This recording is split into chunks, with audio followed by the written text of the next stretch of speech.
I'm tired. Me get first 30 seconds of my stream. Alright, let's take a look. How many people are playing the Monster Hunter Wilds beta test? 3 people. That's actually not too bad.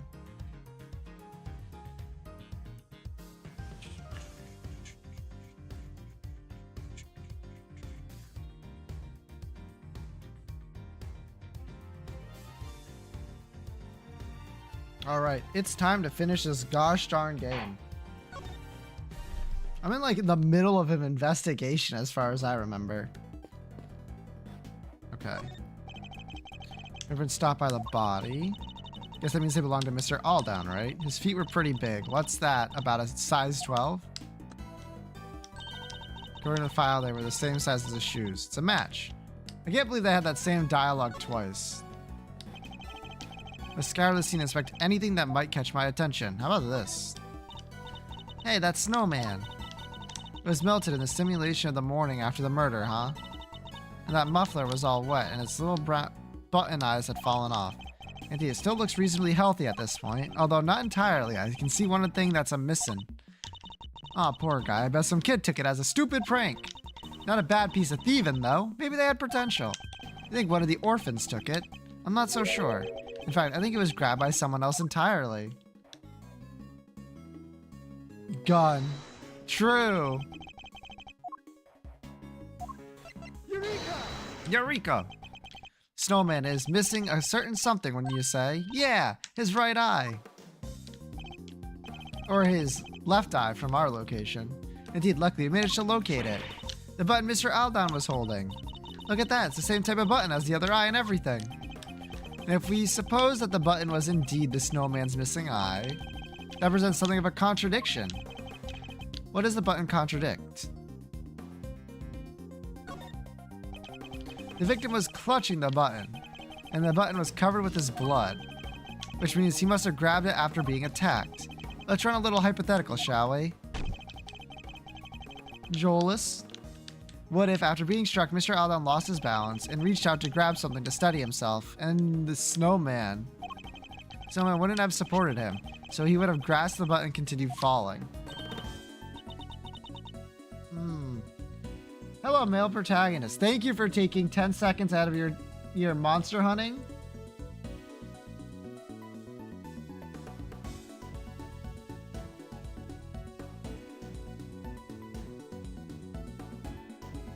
No problem.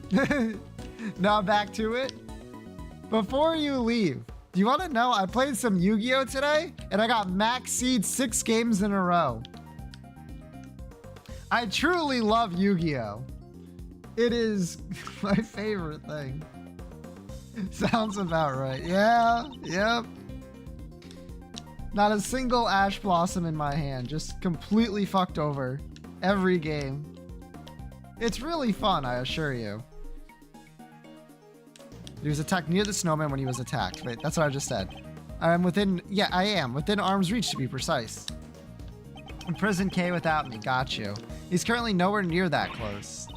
Right, but his footprints only go as far back as the planter. He never came back this way. What if they weren't his footprints? I think we need to look at all the prints again. Alright, I'll take us back to the scene when Mr. Aldo's body was found. How are they not his prints? The feet match. The footprints on the left definitely match up with Mr. Aldown's shoes, right? So what's the deal? Let's take another look and see if we can figure it out. You're gonna be so sure that these are Mr. Aldown's footprints. Well, they're the same size, a 12, which is pretty big, and the prints match his shoes. He also goes straight to the middle of the planters where his body was found. But as you established, when he was attacked, he fell and grabbed the button from the snowman. Well, being a great thief, I know a few contortionist tricks, but that would be way beyond even me. Some average Joe stretching his arm that far? Basically impossible. I think we can be reasonably certain that the prints were made from the shoes the victim was wearing.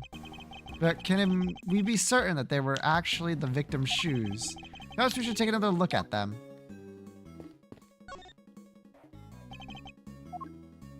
The shoes? These shoes, as the case file says, they match the footprint spot. Oh, these aren't the victim's shoes, I'm sure of it. What do you mean? Oh yeah. You know what? Surprisingly, I did not notice this.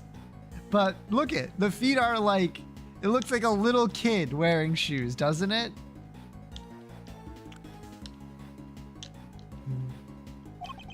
Look at how the laces are tied. Don't they look a little strange to you?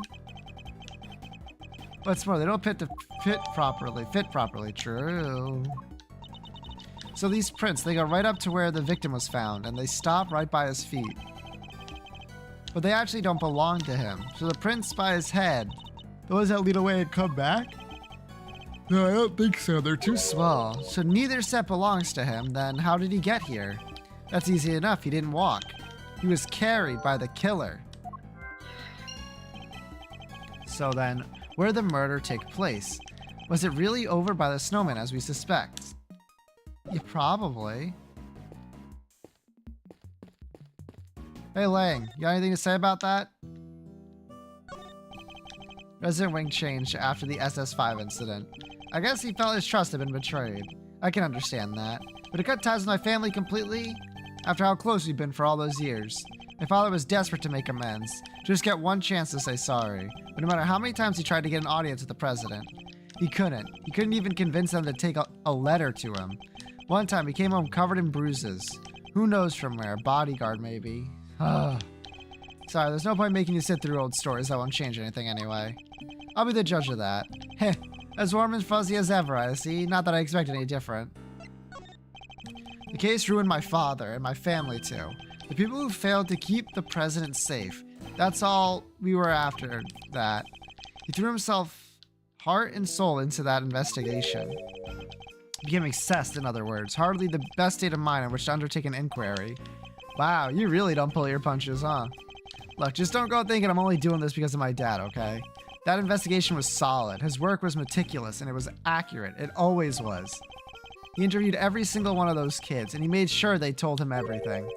I wonder if he learned anything of value.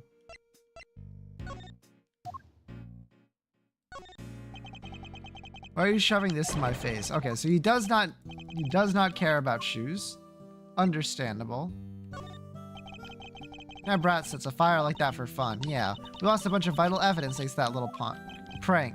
Agent Lang, your father investigated the SS5 incident, some death, correct? Do you know if you learned anything about the child who set the fire? You wondered about that too, huh? So did I. Sadly, he never shared his thoughts on the matter with anyone. Yeah, which means the truth is lost at time. Guess I'll never track it down. Oh my god, I'm already yawning. God damn it. He may not show it, but I get the sense that talking about this is very hard for him indeed. Heh. Aren't you forgetting something? Agent Lang, wolves are amazing trackers. You can sniff out the truth wherever it is. Heh. Ha. You're right. Who knew you'd be the one to tell me that? Maybe you're not so bad after all. She's my assistant for a reason, Agent Lang.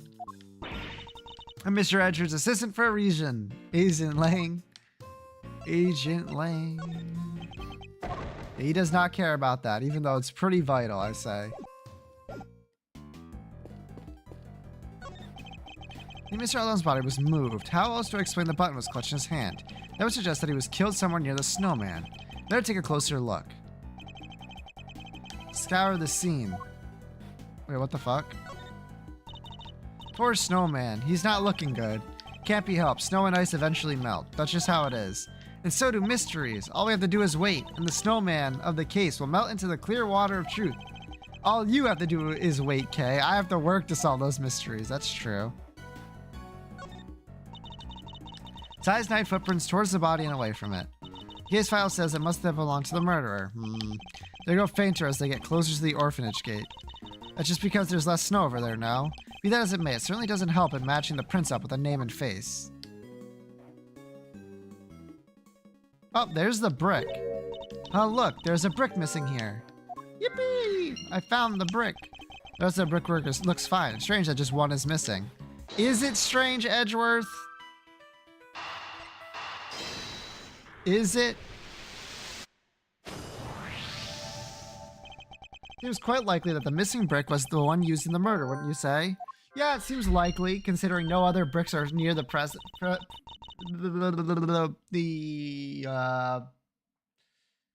What's the word I'm looking for? Wait, hold. I can figure this out. I'm not stupid. I'm not stupid. My brain works sometimes. The scene. Yeah, actually, that is it. I don't know why I thought it sounded with P. Oh yeah, now that you mention it, they're the exact same shape and size.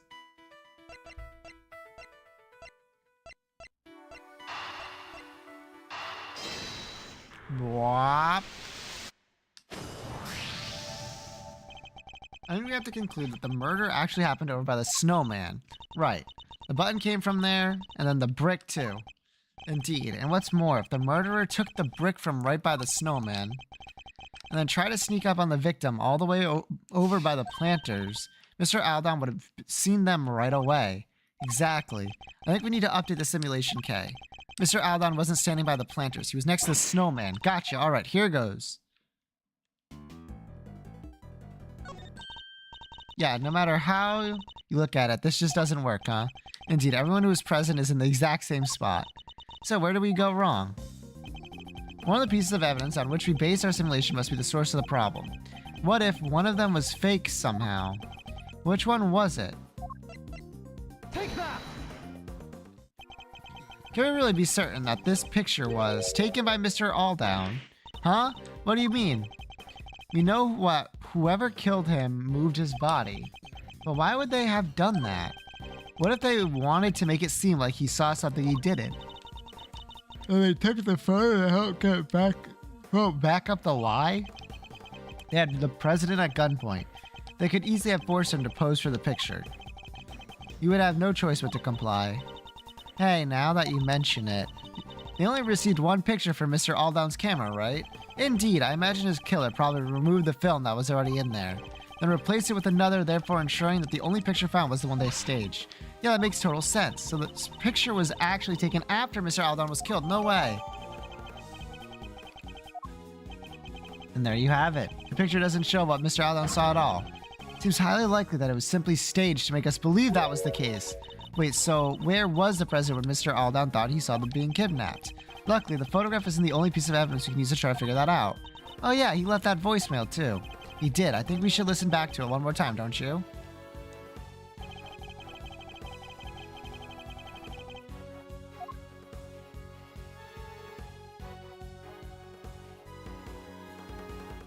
Take that! I mean, it won't let me play it again. Thanks. Thanks for not letting me play that again. You see, I'm here at the orphanage. Something weird's going on. Agent Wang is not here. Damn it, the light's out. I can't quite see what's happening, but it looks like he was being kidnapped. Anyway, probably nothing. I should let you know.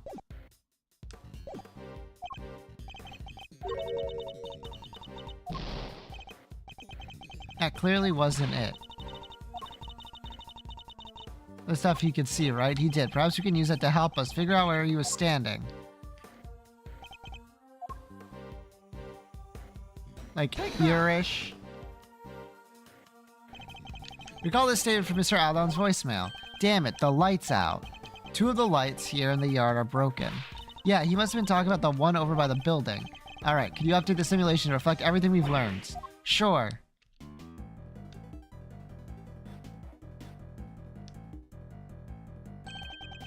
And there we have it. The kidnapper was really standing over by the building. Yes, which would certainly have strengthened the theory that they were connected to the orphanage. They moved the body and staged a photograph to distort the picture painted by the voicemail, which helped them undermine the idea that the orphanage was involved when the case went to trial. Well, that certainly changes what this particular part of the simulation tells us. Imagine it will also affect our understanding of the scene from when the body was found. Only one way to find out. Ready to make the jump? Switch between the 2 recreations. I need to first press Y to talk to K. Then I can select switch recreation. I'll give it a try later when needed. This is where Mr. Aldon actually saw the president as kidnapper. Yes. Which pretty clearly suggests a link between the kidnapping and the orphanage. So you can see why so much trouble was taken to suggest that it happened elsewhere. Yeah, they pulled some really dirty tricks there. Taking a photo like that, that's just cheating. Not to mention disposing of Mr. Aldon's camera film and forcing the president to pose at gunpoint. They must have put some new film and staged a photo immediately afterwards. If Mr. Chairman Winter was involved, he could have changed or hidden other evidence as well. It really doesn't help that the SS file was classified until just recently. Yeah, he's behind bars now, and the truth is coming out at last. Indeed. Oh, much still remains unclear. You need to look very closely at the differences between this and the previous simulation. Wasn't killed here between the planters at all. Then what's this blood doing here? Things have changed considerably in terms the simulation is showing us. We want to look more closely at this blood. I think we'll be better off looking at the simulation from the point at which the body was discovered. What are we waiting for? Oh my god. Yeah, I need to first press Y to talk to K. Well, I can't just like look at the new one? Fucking dumb. I'll show you the scene as reported in the police case files, right? Okay, let's take another look at how things were when they found the body.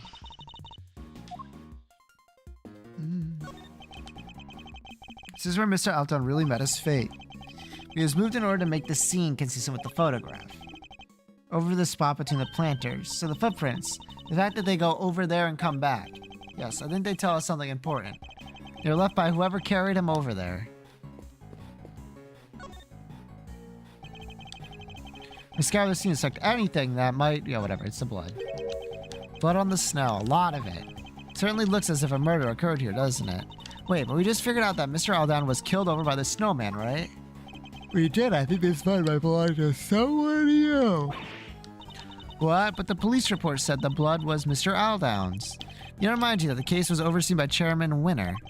The man could have had no scruples about altering the official record over something this small. Well, then why go to all the trouble? Couldn't you have just cleaned up the blood instead? He wasn't able to. Think about it. He knew that this is where the police would find Mr. Aldown's body. He knew that the police would have certain scientific methods at their disposal to look for clues. That blood is just smelled tomato juice. It might be. Oh, you mean luminol? Yeah, they would have found traces of blood if they used that for sure. Exactly. He wouldn't have been able to clean it up to the point where it was undetectable. Far easier to falsify the results of any such tests when they come back in. That's my juice? Don't... I spilled it. Oh, okay. If you think about it, if we stab you, you will also expel this right here. It do be just like that. Yeesh, we've been looking at a forgery this whole time. That sucks. But wait, it says Mr. Aldown's clothes were covered with blood too. It does, and if they were, which is entirely believable, it suggests that whoever's blood this is, it wasn't. Oh boy. Yeah, dry when Mr. Aldown's body was placed there. I'm sorry, I am yawning up a storm. Juice in a tomato curry. That is a tomato curry question. I can't answer that. Was spilled not long after before Mr. Aldan was killed. I think it does, yes. But if that's the case, doesn't that present something of a contradiction? Eureka!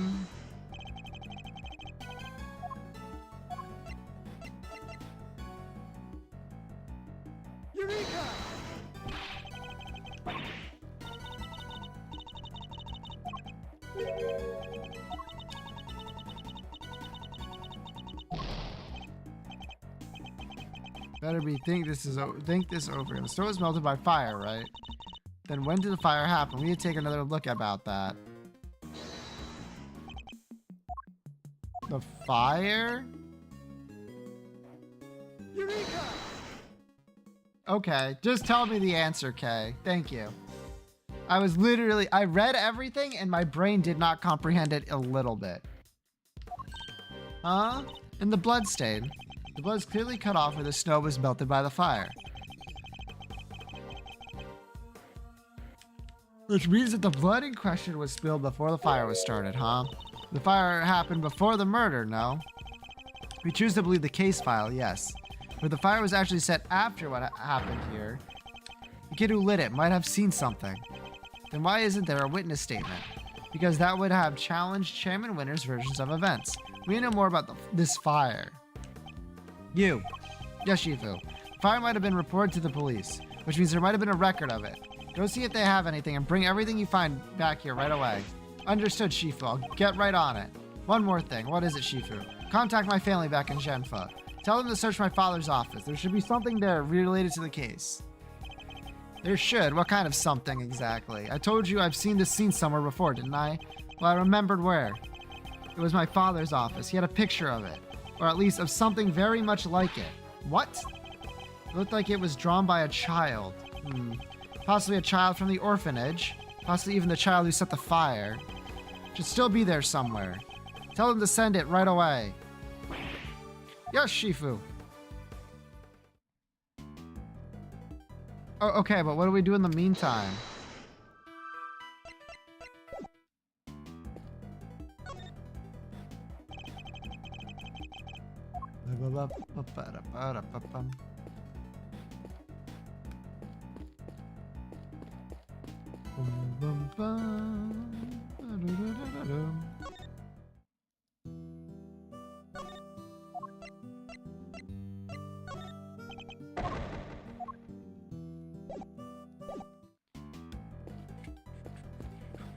You have something to say, Fender?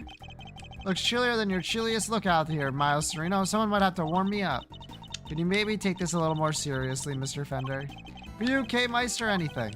Can't believe this whole sorry tale began right here. Kinda crazy, right? Yes, it is a little. What were Fiefs and the chairman up to, though?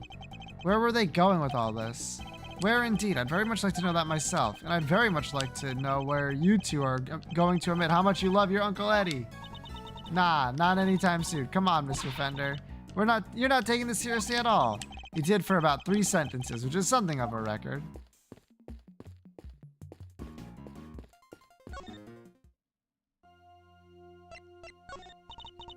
Cannot thank you enough for returning Sean safely to me. I can hardly bear to imagine how I would have felt if he had not come home. Hey, old guy, can't you see you're upsetting her? That was not my intent at all. Look at our little knight in shining armor, defending his mom's honor. Shut up, I wouldn't have to if you didn't keep... That's enough, Sean. Mr. Edgeworth, if you'll allow me, I would like to apologize again. I failed in my duty as a servant of justice. I will not ask you to forgive me. I only ask that you understand that Judge Gavel, I don't presume to know the goddess of justice as well as you do. But if she was a mother, was she not? Of other gods and goddesses, she was. Fair judgment requires personal circumstances to be taken into account. I'm sure she would understand. Perhaps your beloved goddess is more merciful than you give her credit for. Thank you, Mr. Edgeworth. What are they even talking about? Don't worry, Sean. I don't have a clue either.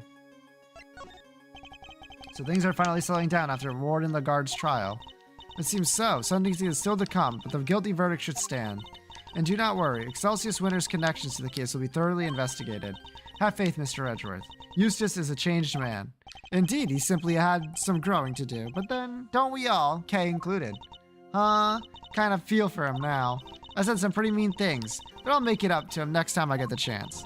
I'm sure that chance will come. But for now, indeed, we need to focus on the case at hand. I mean, he do be kind of like a nerd, though. What do you want? Sean, I wonder if you could tell us a little more about the circumstances surrounding your kidnapping.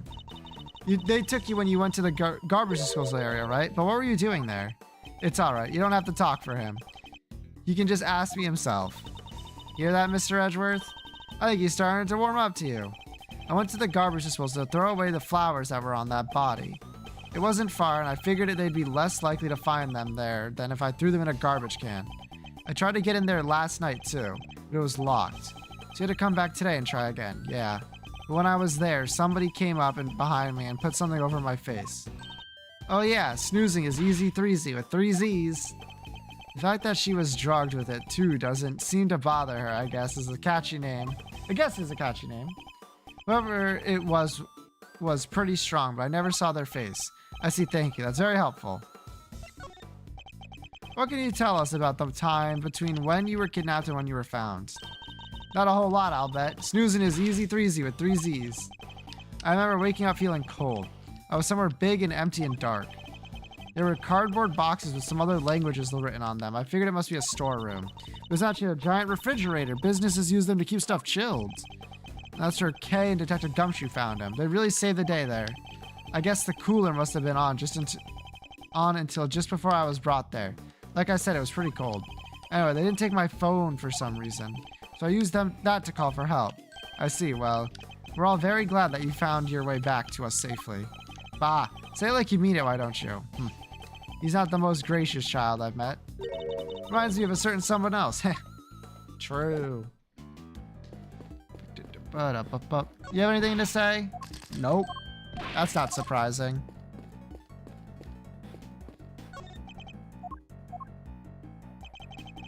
There's anything more to be found here. Cool. Then why did I even bother?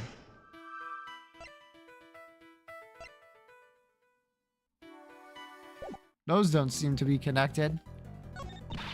How dare you, Scruffy? Don't you dare tell anyone. I'll just deny it anyway. Eek, Mr. Edgeworth, you gotta help me out here, sir. What's the matter, detective? It's about the SS5 incident. What else? I know Chairman Winter isn't in charge anymore and all, but top secret file being available to us so quickly after his removal, something seemed off. So that got me thinking. I put in a call. They told me that, well, that Ms. Von Karma went to some pretty extreme lengths to get that file released. Curse you, Scruffy. I deny everything. Eek. Sounds like you went to a lot of trouble for our sake, Franziska. Don't worry, your efforts won't be for nothing. I'll solve this case, you'll see. Okay, what the fuck do they want from me at this point?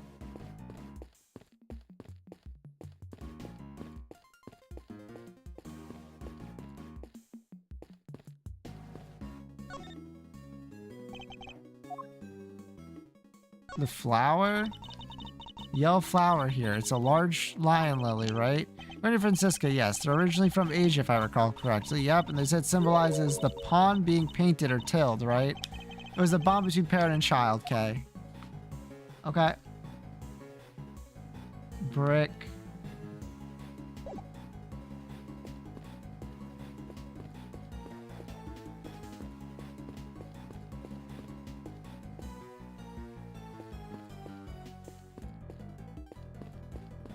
We really don't got fucking anything left. Okay. Is it just this?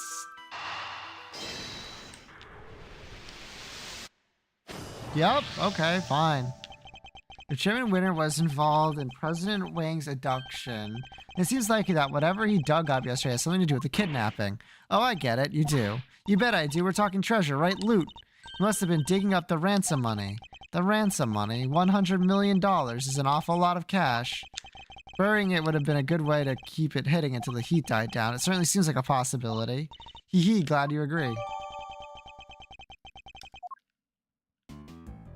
Okay, thank God. I didn't even get a full refill. What hell?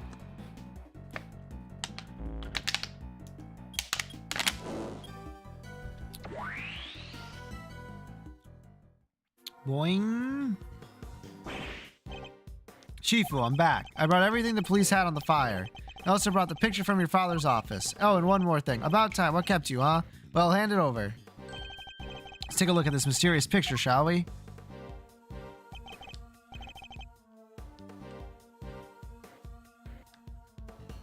Motherfucker, that's Canis! Oh my god, it's Ryan! Oh, true! And it's 12. This is it. This is the picture I remember. Could this be a depiction of something other than what happened on the night of the incident? Sure looks like a kid drew it, huh? Yes, and I'm willing to bet that it's the work of a child who set the fire. Shifu, there's... What now? Look, it'll have to wait, okay? Well, Mr. Prosecutor. Why do you think my father kept this? I imagine he acquired it at some point during his investigation. Though I have no idea why he would have chosen to keep it to himself. You see the case file for the fire, too. Sure, here. Yeah, I'm gonna read through it. That's like almost his YouTube thumbnail. True! While he started the fire, snuck out of bed on the evening of the incident. And disappeared several days later. What? That's because he saw something, right? No, a kid. Really? That's horrible. But sadly not unimaginable. Huh? Looks like the kid left something behind that was put into evidence. Oh, what's this? But that's... What's it doing in the case file? What is it, Mr. Prosecutor? Have you seen this somewhere before? Something very much like it, yes. We have a piece of evidence that we could well be connected.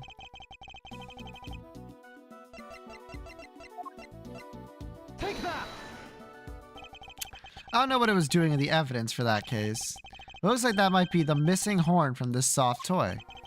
Hey, that was President Wang's. You've seen it before, of course. He always kept it somewhere close by. Remember it because of the missing piece. I see, it has a special device inside that plays recorded sound when he twists the horn. Hey, do you think maybe putting this horn back on might unlock more recordings? Heh, you never know. The toy itself should still be up on the 51st floor. Hey, you heard the man. Yes, Shifu, I'll fetch it right away. We walk. Here it is, Shifu, the Torosaurus doll, just like you asked. Good work. Hand it to the prosecutor over there. Well, does the horn found at the orphanage fit the president's plushie? It fits perfectly. And any more recordings on there? Hi, G. June. Sorry, President Wang. It's me. Emile. It's been a while. I saw in the news that you were visiting the country soon. I didn't know whether I should get in touch at all, but in the end I decided I had to. Turn it off right now. What's gotten into Judge Gavel? Are you okay? Just turn it off, please. You see, I had a baby, a beautiful little boy. A beautiful little boy. I'm sorry, that's pretty much all I wanted to tell you. Oh, except I called him Sean. Sean Fenn. Has a nice ring to it, don't you think? No! Sean Fenn? The kid? And also that I'll be at the orphanage on the evening of the 9th. I'll be waiting in the front yard. I thought you could meet him if you like, even if it's only just this once. I know you're a very busy man, but anyway, that's where we'll be. Goodbye. Ain't no way. What? He was my dad? Bruh, I'm so sorry, Sean. Can you explain what the heck is going on, Gavel? Sean isn't my biological son. I adopted him. And he was aware of this. Yes, of course. His mother, Emile Fenn. She died 5 years ago. We were cousins. We were also friends, the best of friends. People often mistook us for sisters. And so when she died, it seemed only natural that Sean should come and live with me. Of course, we had to keep his father's identity a secret. And I decided that the best way to do that would be for him to never know in the first place.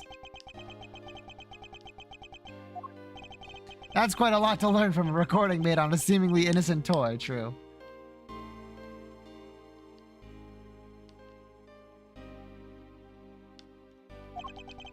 I guess Sean's mother must have recorded the message and then sent the plushie to the president.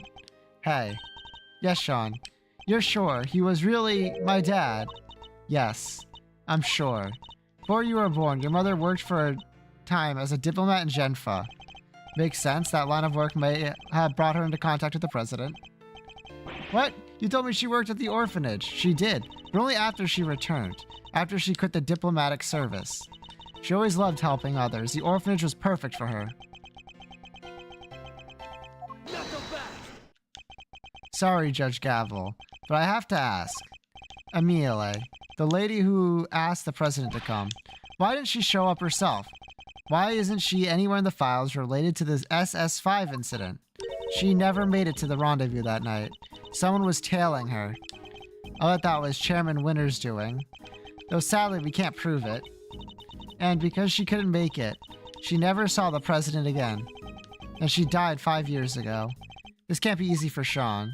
Hey, Sean, are you thirsty? You go get a soda. My treat, okay? Come on, I think I saw a vending machine over. Think I can't buy myself a soda? This is important. It's about me. I'm staying. Oh, that didn't work at all. Sean, perhaps now you can guess why I met with the president 2 nights ago. So that's it. That was the big secret. I wanted to tell him face to face that Emile was gone, but also that you were alive and well. More than well. But it makes sense now. No wonder Judge Gavel was so keen to avoid sharing the details of their meeting. Yeah, she would have had to share the truth about Sean, too. That was why I took the lion lilies with me. So there would be no doubt that I knew Emile, and that I knew her well. These flowers were of special significance for the two of them, you see. President Wayne gave Emile a banquet of lion lilies in the early days of their romance. But now he too is dead. If only he had lived, Sean might finally have been able to get to know him. I think that's for the best, honestly. Shifu, I've been waiting for the right time to say this, but What? What is it? You've been hovering there this whole time. Can't it wait? They sent something else back from Zhenfa. President Wang's will. What? The president's will, huh? He gave my father medal after medal. They had to come up with new ones just for him. In the end, there was no medals left to give. He kept him the keeper of his last will and testament. They're our greatest pride, our family jewels. What? This is... What is it, Agent Lang? Does it have anything to do with our current case? You could say that. Seems he was planning on publicly acknowledging Sean as his son. Hold it. Sean's name appears in the president's will? And we're certain that the document is authentic. That President Wang wrote it himself. Sure we are. It's old, but it's real. My family took charge of it before the SS5 incident happened. They want to analyze it back home to be sure, but I'd stake my name on it being the genuine article. Wang was a renowned world leader, a child nobody knew would have been sure to cause a stir. Yet you chose to mention the child in his will nonetheless. Well, that's that, I guess. I still can't quite believe it, but the president confirmed it with his own hand. There's no denying it. Sean, you're President Wang's son. I mean, why would Gavel lie about that? Sean.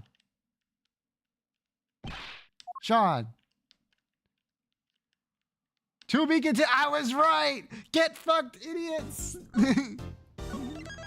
I knew we'd have another to be continued. And it was like half an hour away.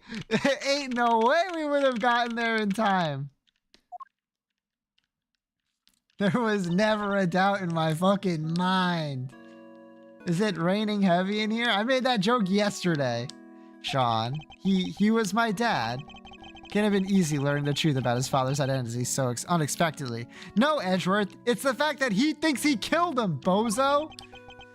And too late to ever get to know him. You know how hard I tried to find him? Sean, I get it. He was the president. He had a lot more to think about than just me. But he was right there in front of me. Right there on the set. So why? Why didn't he just say something? Why didn't he just tell me who he was? I'm sorry, Sean. I'm so sorry. It's not your fault, Mom. It's mine. If I hadn't broken my promise to you, that fire would never have happened and he wouldn't have... I ruined everything. Everything. It's all my fault. I even ruined your flowers. Sean, please. You mustn't blame yourself. Just try to be here with me. Just for a little while. The bond between parent and child, as symbolized by the lion lily. I'm no expert, but it's native to Zhenfa, so I know that much at least. Sadly, we don't have the luxury of dwelling on such things just now. I know it might seem insensitive, Agent Lang, but sentimentality won't help us here. We need to focus on what we can do about the case before us. You're right. I believe we've learned all we need to about what happened back then for now. How did it all line up with your father's theories about the case? I wouldn't know. He took those to the grave with him. He never shared his thoughts with anybody. There's no way of knowing now what he figured out. What about your own thoughts? Are you feeling any more positive in light of what we learned from Kay's reconstruction? Are we any closer to learning what really happened 12 years ago? You know, I think we might be. My father's footsteps are starting to become clear. Now all we need to do is follow them. All the way to the truth. President went to the orphanage that night. That much we know for sure. Pterosaurus story proves it. He must have gone there to meet with Emile Fen. Except he was kidnapped, and Aldan happened to see it. If Aldan hadn't been there, there wouldn't have been a murder, just a kidnapping. Instead, they had to move his body to the planters and stage that photo to throw everyone off the scent. Yeah, that all sounds right.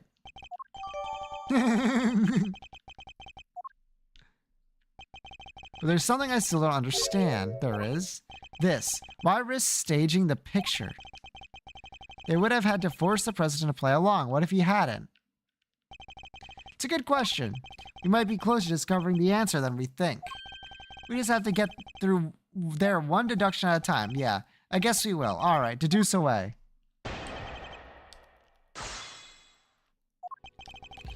Went to the orphanage that night. That much we know for sure. Pterosaurus story proves it. He must have gone there to meet with Amelia Fern. question.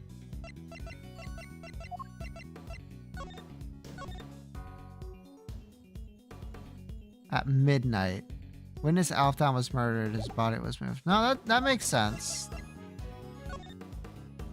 It was close to midnight.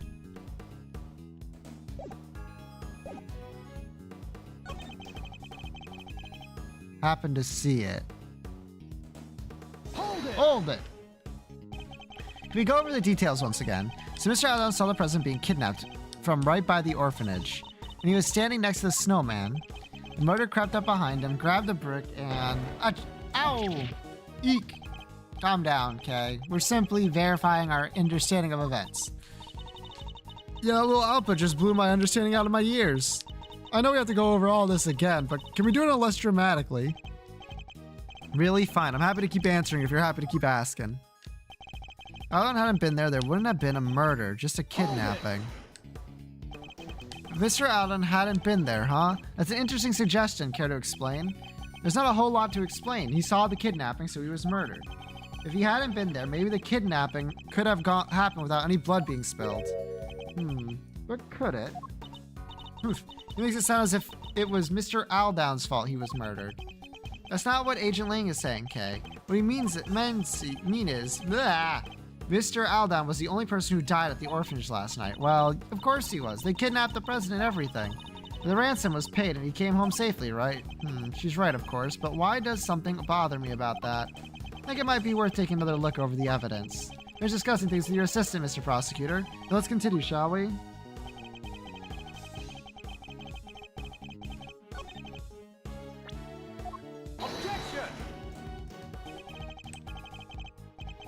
Agent Lang, why? What are you trying to tell me? If you don't see it, then I can only suggest that you are no longer the investigator you once were. Okay, is no one gonna point out that that's clearly Canis? No? Alright. Sick nasty. It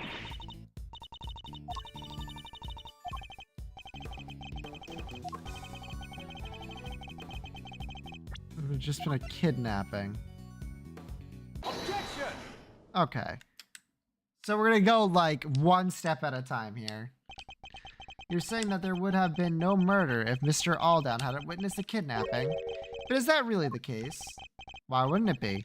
Their main aim was to abduct the president, right? So if there hadn't been a witness present, they wouldn't have needed to murder anyone.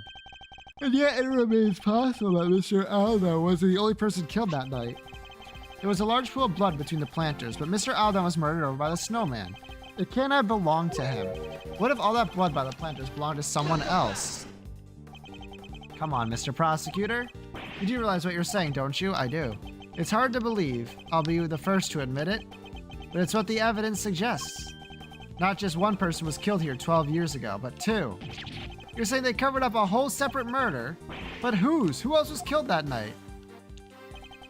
Whoever covered up this other homicide did so very skillfully indeed. They even seem to have been able to avoid it being mentioned in the files, but they didn't quite get rid of everything. In a piece of evidence from 12 years ago they never managed to erase.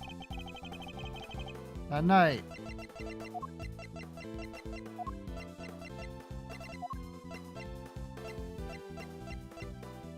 Take that! Excelsior Winter tried to shroud the existence of the other murderer in the darkness. There was one piece of evidence that he wasn't able to suppress, thanks to the efforts of your father, Agent Lang. My father? Cast your mind back, if you will. Something else was hidden among all the other evidence of the crime scene. The existence of the child who set the fire in front of the orphanage. Why would Chairman Winter wish to erase him from the record? Because he saw something he should not have, that's why. He did, what was it? It's right here in this picture. The picture my father kept. I think we can all agree that the president on the right-hand side, that's a Pterosaurus toy in his hand. But who's that standing across from him? Oh man, who could it possibly be? Take that! Eastern robes and a black dog. That can only be Canis. It's not Kay. What? The creepy assassin guy? And what would a hired killer be doing in the presence of a president? I can only think of one thing. That's right. It wasn't a kidnapping that occurred here 12 years ago. It was an assassination. Ayah! and Warden Lagarde and Chairman Winter were... Yes, and they were complicit. More than complicit, in fact. One proved the venue for the provided the venue for the killing. The other suppressed the testimony of the child who witnessed it. Mr. Aldan was murdered because what he witnessed was actually an assassination, and not the kidnapping he thought it to be at all. You think I'm an idiot? How could the president have died 12 years ago? We've only found his body this morning. He was alive and well until just recently. Yeah, we even met him. Indeed, so we have a president killed 12 years ago and a president killed in the last 48 hours. Two presidents, in other words. Right. It's completely impossible. Or is it? I think it's entirely possible for there to be two presidents. In fact, that would explain a lot. What happened? I still respected him. Genfa may not be a big country, but he held that place together. The president Ancient Lang spoke of was a noble and capable leader.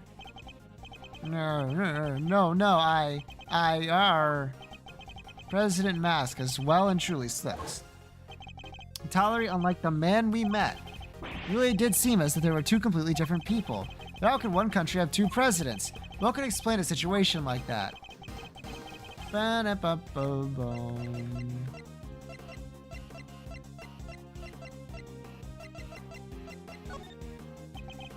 the two was a body double. Tell me that doesn't make sense. A body double? President Wang was a man of great power and influence in Genfa, a figure on the world stage. There must have been countless attempts on his life over the years, such as the one at Gourd Lake only a few days ago. It's true, there were more than a few assassination attempts. That doesn't mean I'm about to accept that there was more than one president, not without proof. I prove that there was more than one president.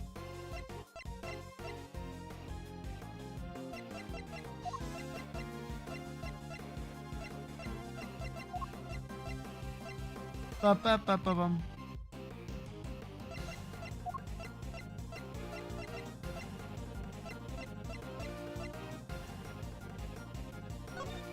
Do we have proof?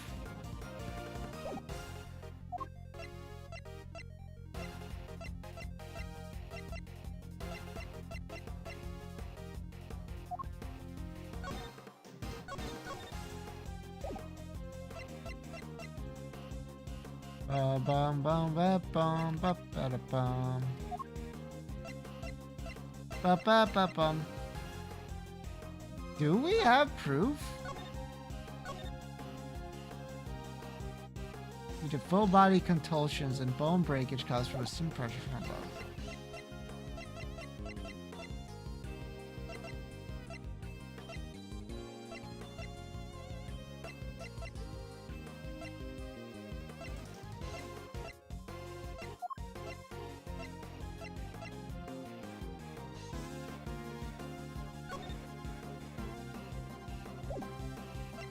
Ba ba ba ba ba da ba da bum.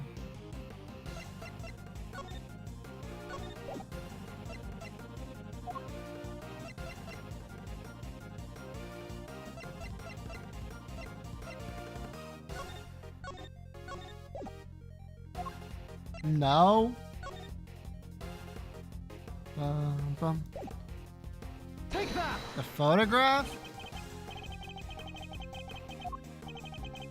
Sorry, but I don't. Not based on that. Lang Shi says. Bad proof has no mouth. Must have gotten that wrong. He could prove that he had ever been in two places at once. That'd be pretty good evidence that there were two presidents, right? It would. Let's look over the evidence again and consider the facts of the case. There are more than one president. President in two places at the same time.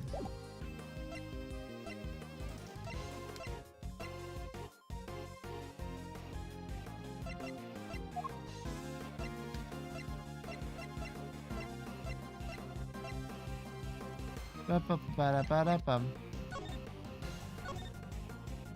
We ain't found at the orphanage at midnight.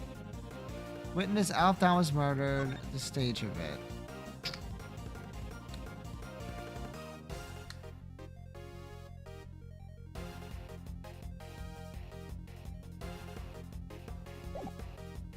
Take that! I don't think he's noticed a contradiction staring him in the face. Or he's just unable to accept it. What's the matter, Mr. Prosecutor? You're pretty quiet all of a sudden. In Emile Fenn's recording, she asked the president to be at the orphanage at midnight, but it shouldn't have been possible for him to be there at that time. Huh? How come? Because he was supposedly still at the embassy with your father, Agent Lang. So he had noticed. The only way he could have been in two places at once is if there were two of him. Oh, so the real president, was the one who died 12 years ago. I think it might have been. But why? And who? Who would have hired Candace to murder the president? We're gonna figure that out. We'll need to look again at the piece of evidence we recently discovered was a fake. The evidence, what was it again? The autopsy report. Right?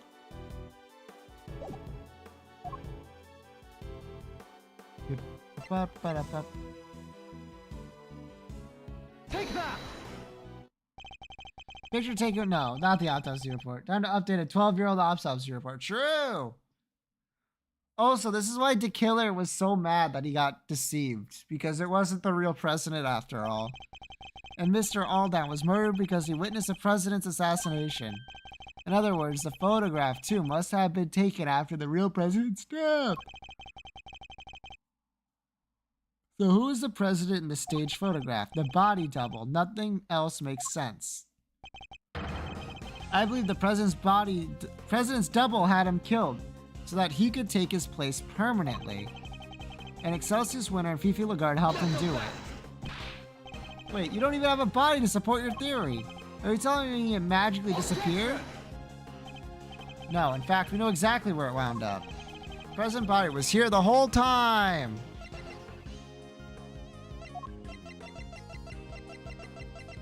Take that! Chairman Winter dug something up last night, something he couldn't trust anyone else to retrieve. We thought it might have been the ransom money, but it was actually something even more important. Wait, you mean... That's right, the real president's body. I think it's highly likely anyway. What? How did the killer know this? He's built different.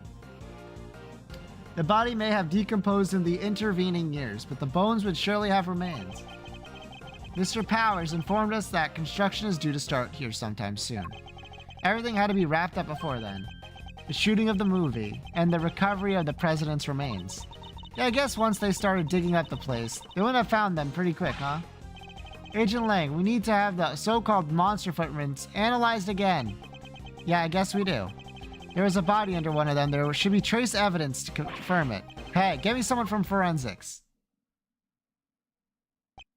Sir, presenting the findings of our analysis. Traces of human remains were found in the dirt, along with signs of a body having been buried.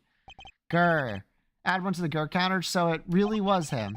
Bones were recovered from the home of Excelsius Winner. The physique looks to be about right, and dental and medical records are a match. It's him, no doubt about it.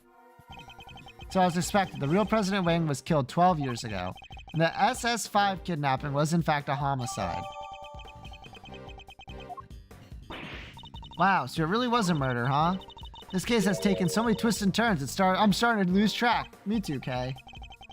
Yes, perhaps we should summarize our findings just to confirm that we understand everything correctly. Good idea, let's go over everything from the point where the president arrived at the orphanage. 12 years ago, the real President Wang visited the orphanage. His aim, to meet his infant son. The footprints were originally assumed to be those of Mr. Aldan. Seems likely to have actually been made by the president upon his arrival. But instead of being greeted by his child, he was met by the assassin, Canis. That's so sad. He was hoping to see his baby for the first time, too. Indeed. But at least with Mr. Canis, we can be sure that the job was swiftly and effectively completed. But then, after the assassination, another tragedy occurred. Mr. Aldan's murder. Yes, it seems he witnessed a key moment in the evening's proceedings. Moment when our culprits, the so-called kidnappers, took the president's body around to the side of the building. This was the site that sealed his fate. We've now established that he was standing by the orphanage gates at the time. Far enough away that he believed he was seeing was the president's abduction. At which point...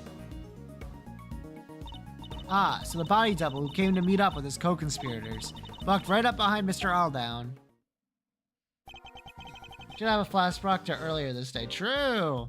Leading to his important eyewitness being murdered by the man who was plotting to replace the president. So was it the body double who moved Mr. Aldown's body too? Yes, I think it probably was. But none of the footprints could have been his, could they? Actually, I think they could. In fact, we have a piece of evidence that proves just how that particular trick was achieved. How the body double managed to move the body without leaving any footprints. Take that! What if the president double moved Mr. Aldown's body like this? After killing Mr. Aldown, you could have carried him to the other side of the entrance. Given that his job was to look just like the president, he would have been wearing the same shoes, meaning that if he stepped exactly in the footprints left by the real president, extremely difficult by the way, of course, he would have had the same shape and size. It would have looked like a single set of footprints. So that's how it went down. I'm so glad we finally figured it out. But wait, isn't there one thing I don't get? There is? What? Why did they need to pretend there was a kidnapping?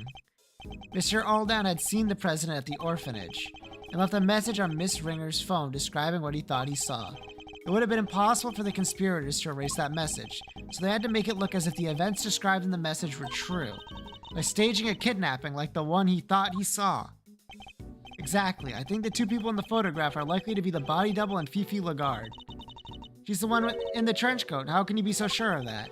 The two of them would have had to walk out beyond the orphanage gates to stage the photo. The body double could have put his feet in the real president's prints as he did before by like walking backwards. Like a shoe isn't symmetrical down the middle, like width-wise. Oh, so the other set of footprints were hers. The ones you originally thought belonged to the killer, yes. They were about a size 9, too small for Chairman Winter, in other words. Which means the kidnapper must have been played by Warden Lagarde. That explains how a so-called kidnapping was actually a presidential assassination. It does, which means my father must have noticed. There's no way he wouldn't have suspected a murder. Especially not with the kid's picture as proof. But the picture was never officially put into evidence, correct? No, he appears to have kept hold of it after taking the witness statement of the child who drew it. Yeah, because he knew. He knew President Wang was dead. And he knew what would happen if that news ever got out. Zhang Fa would have been plunged into chaos, no doubt. So he kept it a secret, and that secret died with him. Even though it meant taking the blame for the kidnapping and our family name being ruined. Your father knew the truth about what happened 12 years ago, but he chose to hide it. Well, it's finally coming to light at last.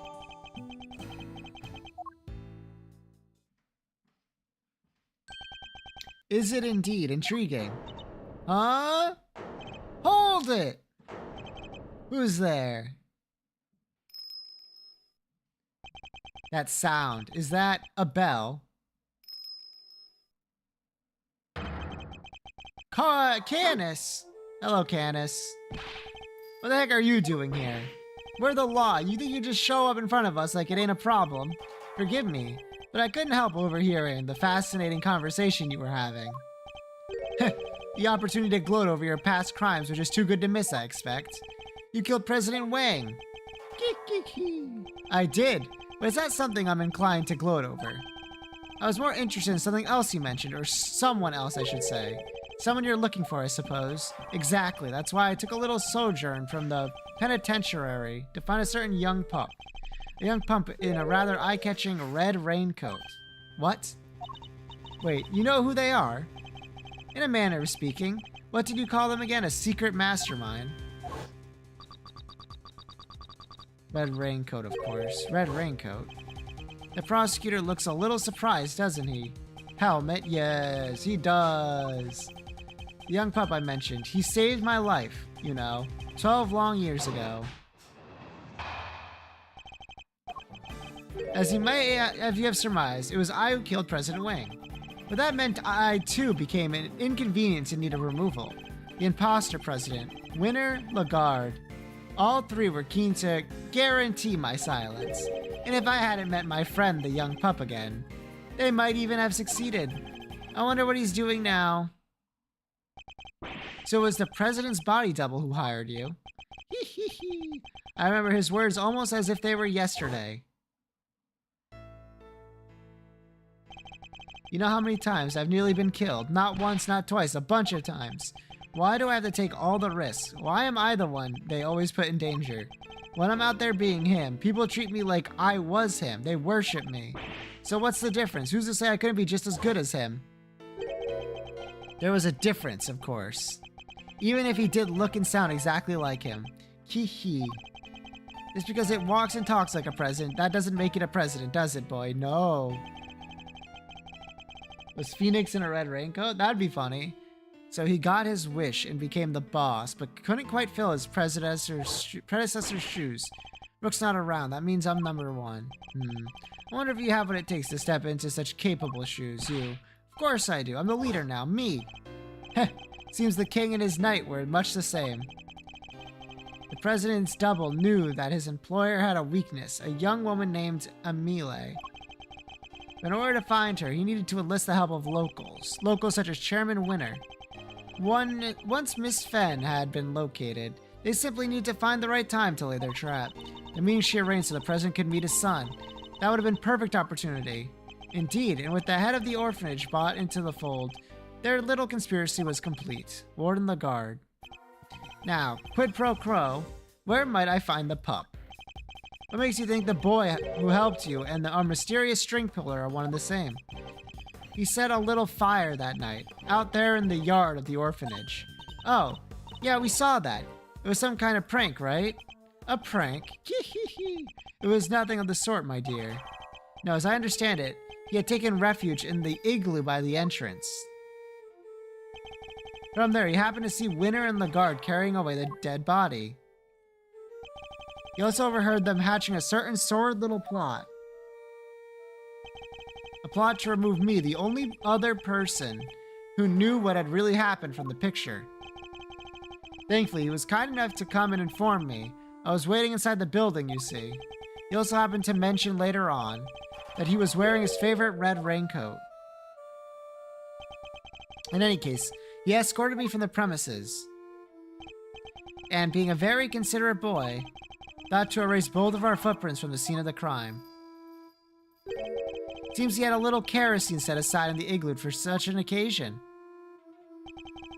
So he spread it liberally about the place and set himself a little fire.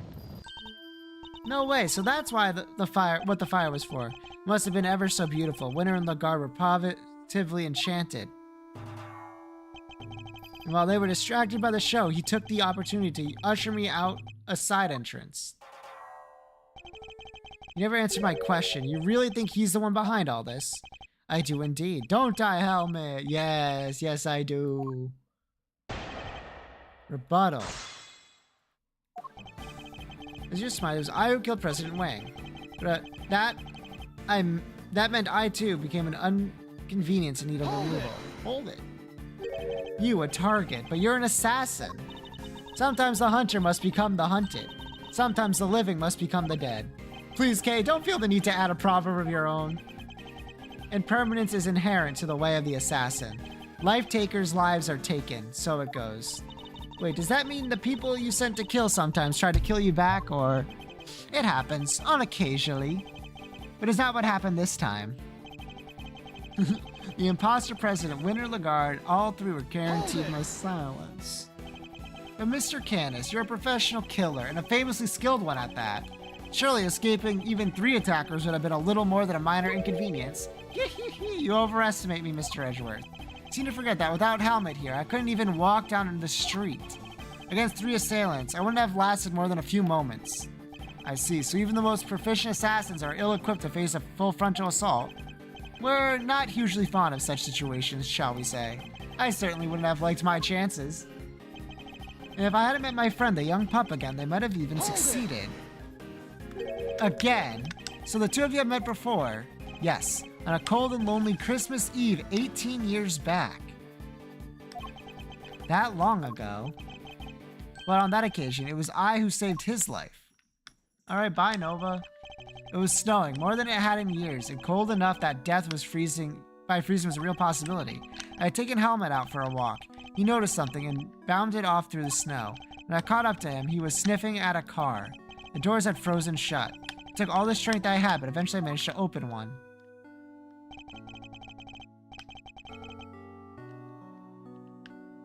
These two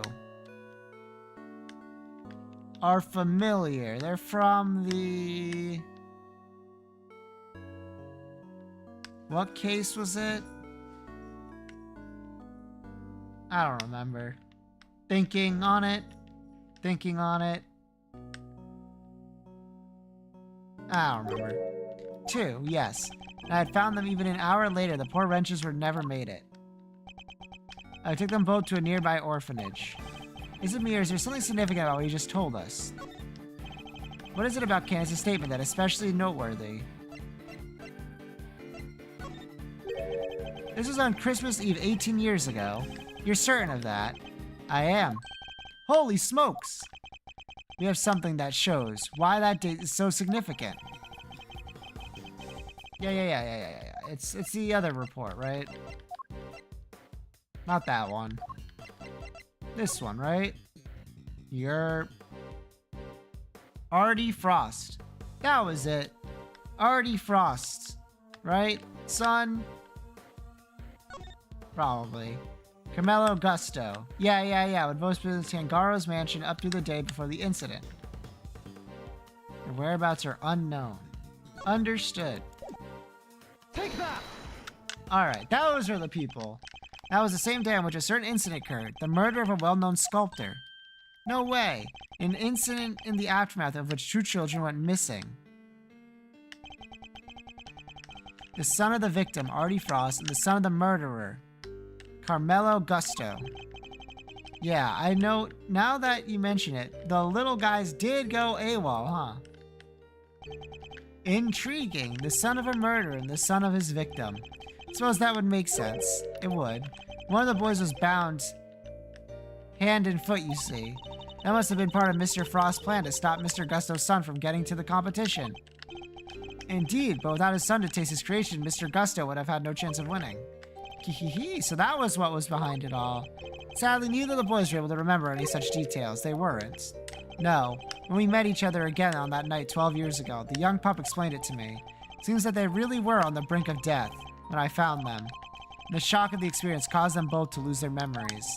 They weren't even able to remember their names. Wow. So they wouldn't have known they were Mr. Frost and Mr. Gusto's kids. And that's what he's telling us is true. That would seem likely, yes, which means we still don't have enough to tell us which our mastermind might be. Mr. Canis, would you mind telling us what happened next? Hehehe, by all means. The pup and I. The pup and I remained in contact even after I was sent to prison. But then I stopped hearing from him. I couldn't help but worry. And then people from 12 years ago started cropping up all over the place. It rather piqued my curiosity, so I thought I'd temporarily regain my freedom and look into things. People from 12 years ago. You mean Lagarde, Winter, and the President, I assume. Well, Warden Lagarde was in charge of the prison where he was an inmate this whole time, right? I fear I wasn't as kind to her as I could have been. But then, she did try to have me killed. You already know why, of course. Because you murdered President Wang, but they needed the world to believe he was still alive. If someone had exposed the President as a fake, it would have been bad for Lagarde and Chairman Winter, too. Exactly. Not only that, I happened to overhear something else intriguing that night. I'll be at the orphanage on the evening of the 9th. I'll be waiting in the front yard. I thought you could meet him if you like, even if it only just this once. I know you're a very busy man, but anyway, that's where we'll be. Goodbye. Who are you? Sorry, but I'm waiting for somebody. I know you are, President Wang. I couldn't help but overhearing the news. Congratulations. But please don't worry about your son. I only kill those I am employed to kill, which in this case means you. No. Wait, this is my first chance to meet him. It might be my only chance. Please, give me just a few minutes longer. I thought he was going to beg for his life, but no. An interesting character. I told him I was not aware that he had a child. No, he said, and shook his head. Neither was I, but the world will know that I have one now. I mean to make sure of it. I even prepared something in case the worst comes to worst. The son in question, it was the young gentleman with the horns here, correct? Horns, you can see them. Hee. I don't need to, my dear. I've been listening very carefully, you see. And for longer than you might realize. The president meant to tell the world about Sean and prepared something in case of the worst. But it's not enough to simply have Candace's word on the matter. Of course. We have something that proves that what he's telling the president, the will. A will everyone knew about. He entrusted it to my family to show his belief in us, after all. The name in the recording, the preparations he had made, and his will. With those 3 pieces of information, I was able to convince Warden the guard to do anything I asked. The information at his disposal, he would have exposed the truth about the body double at any time. Sean's true identity with it. President Wing was more agile than I anticipated. He blocked my first knife thrust with something soft. By the time the piece I had broken off hit the snow, my next strike had hit his mark. So it was Canis who tore the horn off the Pterosaurus doll. I was the only one present to hear his final words. The only one who knew the truth about his son. Well, me and that poor pup. Pup and I, rebuttal. Pup and I remained in contact even after I was sent to prison. Hold it! Hold it! So you were able to continue communicating with him from prison? I was, via a post office box. What's that? It's a means of exchanging mail without revealing one's own address. I never knew where he was, and I wasn't able to slip out to track him down. I was kept under rather strict supervision, you see. By Warden Lagarde, no doubt. What were the two of you even communicating about? You were playing corresponding chess, of course. That and gripping about our respective lots in life. Corresponding chess, but didn't you used to play that with... As unlikely as it seems, Mr. Canis' chess opponent was... Mr. Knight? Yeah, it was Mr. Knight. We found the diagram of the game in his cell, too.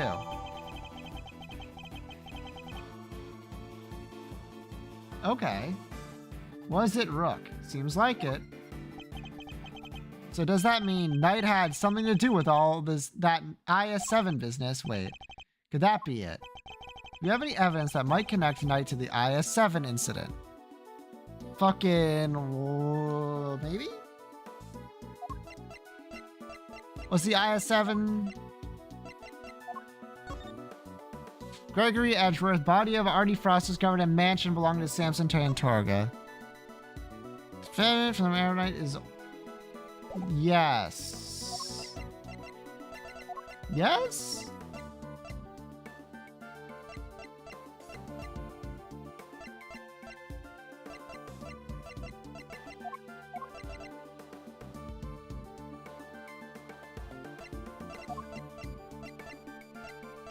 Report on Knight. Take that! Mr. Fenner, can you take a look at this, please? Sure can, good buddy, but why? You're not trying to tell me this ties Knight to the IS-7 thing. Because I gotta say, Mr. Malarino, I don't see it at all. Really? Some of the Bronster's things, right? Why not take another look-see? Maybe something IS-7 will jump out at you. Mr. Knight's thing, I suppose it could be worth another look.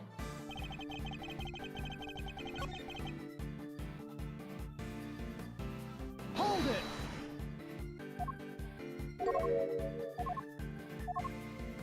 This Phoenix in a red raincoat. So true. Wants me to take another look at Knight's belongings. Take that! Is everything Knight left behind? Could there be a clue somewhere? A ring and a chess set. Which one should we look more closely?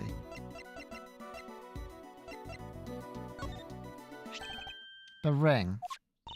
PH! Mr. Fender, take a closer look at it, if you will. That design. That's Paul Halk's trademark mark. Indeed, it looks like someone turned the stamp he used to sign his work with it into a ring. But why would Knight have been carrying it? And why was it not with the rest of the evidence from the IS-7 incident? They tried to release Frost's personal effects to his next of kin after the case wound down. Remember rightly, old Frosty Boy didn't have any family aside from his kid. The kid was missing, so they never got to hand it back to him. Not until later, anyhow. I heard on the grapevine that they found him in the end and gave him the goods. Oh my god, it is! Phoenix. True. Including the seal, it seems, which he turned into a ring and wore until his own death. So we're saying Mr. Knight was Mr. Frost's son. Cops don't mess around with stuff like that. They would have made sure before handing it over. And we were looking for someone connected to the IS-7 incident who played correspondent chess, right? Wait, our secret string puller is Bronco Knight? Knight is dead. How could he possibly be involved in our current case? Far out. So our only candidate for a genius mastermind is a guy who already kicked the bucket? That's impossible. How could a dead guy be behind all this? It is a little perplexing, but then who else could it be? Hearing from him, I couldn't help but worry. He stopped responding. That seems strange. I'm glad you agree. Helmut did too, of course. That big scary mutt really said that. What, like, woof woof? That's barking mad? He does not need to talk in order for me to hear him, my dear. He doesn't? Okay, well then let me ask you something. That look he's given me, the super intense, kind of scary glare. He's not trying to say he's hungry, is he? He might be. He might be? Mr. Edgeworth, help! Kid really isn't fond of Candace's pet, it seems. That pet has a kill count. Bronco Knight actually did choose his last name. Yep. Yes, there's a good boy. Now, where was I? Ah, of course. I suddenly stopped hearing from the pup. And then people from 12 years ago started tropping up all over the place. Does seem a little much like too much of a coincidence, doesn't it? Attempt that made on the life of the man who was pretending to be the President Wang all these years ago. When they got murdered, Bronco Knight, well, he was in hell at the prison she ran. Excelsius Winter, chairman of the committee for prosecutorial excellence, murdered Rosie Ringer.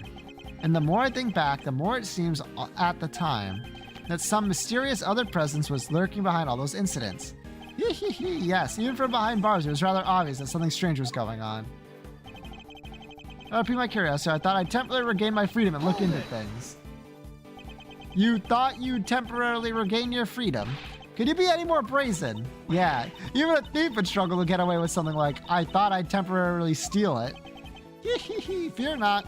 Nobody was injured in the course of my escape. Wasn't necessary after all. I have my ways. Let's leave it at that, shall we? Leave it at, no way, pal. You escaped. I'd arrest you right now. There'll be no need for that, detective. As soon as my business is concluded, I'll return home to my cell. Are you serious? Prison is supposed to be a place you can just stroll in and out of when you please. Strange that you should say that. Weren't you the one who strolled in and tried to dig into my past only recently? You, Agent Lang, Detective Gumshoe. I may be able to question Mr. Canis further. Could you both try to remain calm for now? Sure thing, sir. Kinda knew you were gonna say that. Ah, fine. But I'm not taking my eyes off the dog, man. Not even for a second. Tapping on my little letters in Braille. Hold it! In Braille? That's how you wrote all of them? That's right. I have the tools to do so in my cell.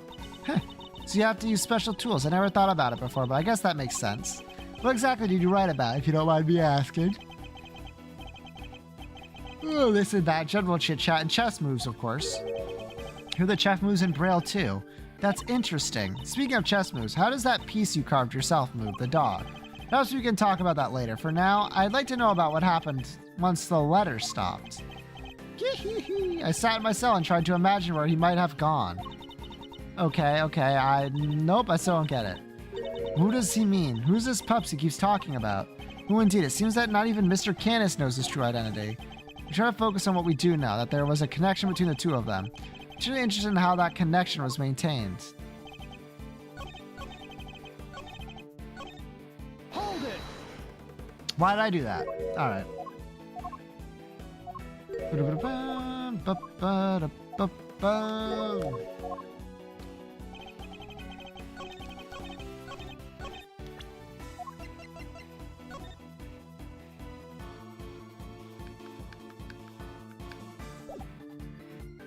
Objection!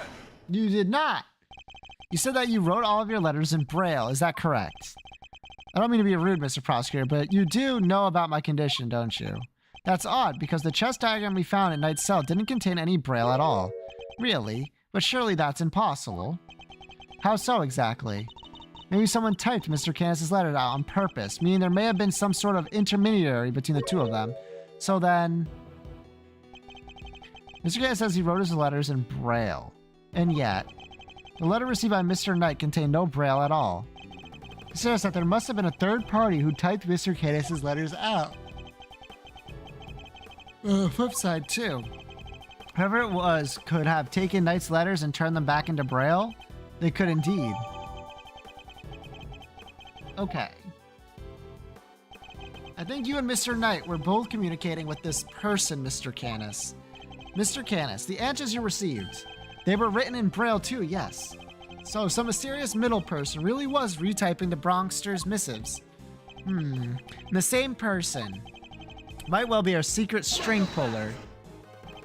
Wait, you're trying to say there's another hidden mastermind behind this whole thing.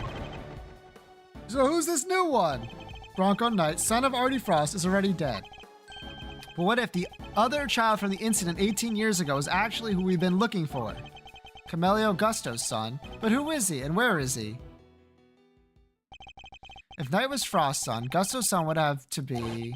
I've known him since we were kids, when both of us were all alone. He doesn't have any family, you see, just like me. Him, but surely not. Kids are all alone. Where is she? Of course, it all makes sense. I know exactly where our so-called mastermind is. The monkey guy. Oh yeah! Well, you have to tell us who. I can hardly believe it, but it's someone we know rather well. Chat, your memory for names and faces is way better than I am. Take that! It has to be the person behind all this. The person who forced Chairman Winter's hand by sending the letter to Rosie Ringer. The person who kidnapped Sean and Bugs, Kay, and myself. The person who did the strangest thing of all.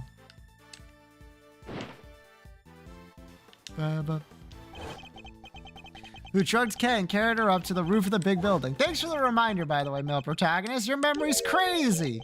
It was the monster. What? Did you really just say what I thought you did? The ages of the characters. That makes sense too. I was thinking that I could have done that as well.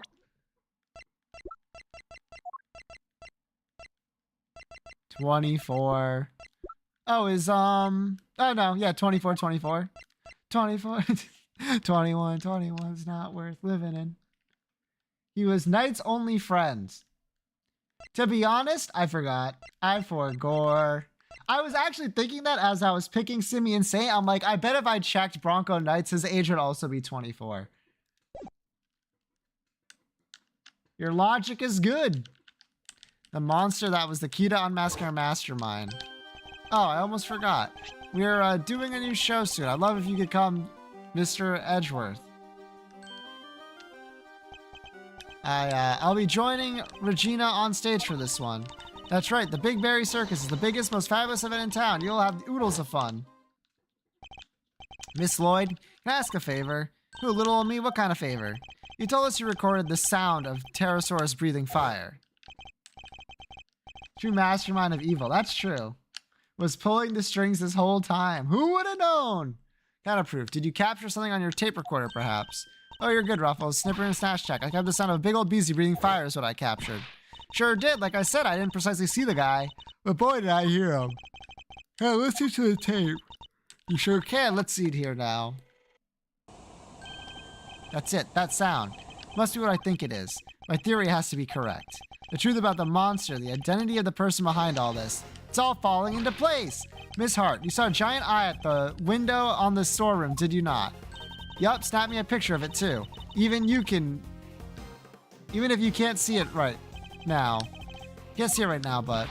Detective Gumshoe, yes sir. Your image handler, can we borrow it again? Sure, but what do you want me to look at, sir? This photograph right here. I'm on it, sir.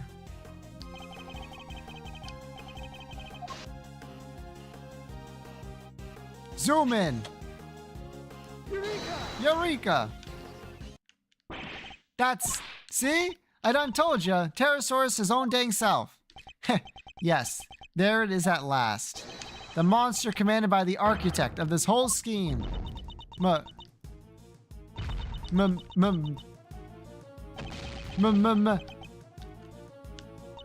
Monster? Hold it. You're finally ready to admit it, that he's dang well real, the big bad bull himself. No, because that isn't the real Pterosaurus at all. It's the eye of a different giant beast entirely. Take a look at this if you will. The Big Berry Circus Flyer. Oh, wait, look. You see it, the enormous lion balloon. That's the real monster. And the sound Miss Lloyd thought was the creature breathing fire? Hold it. Oh, come on. You're really gonna bring me crashing down to Earth like that?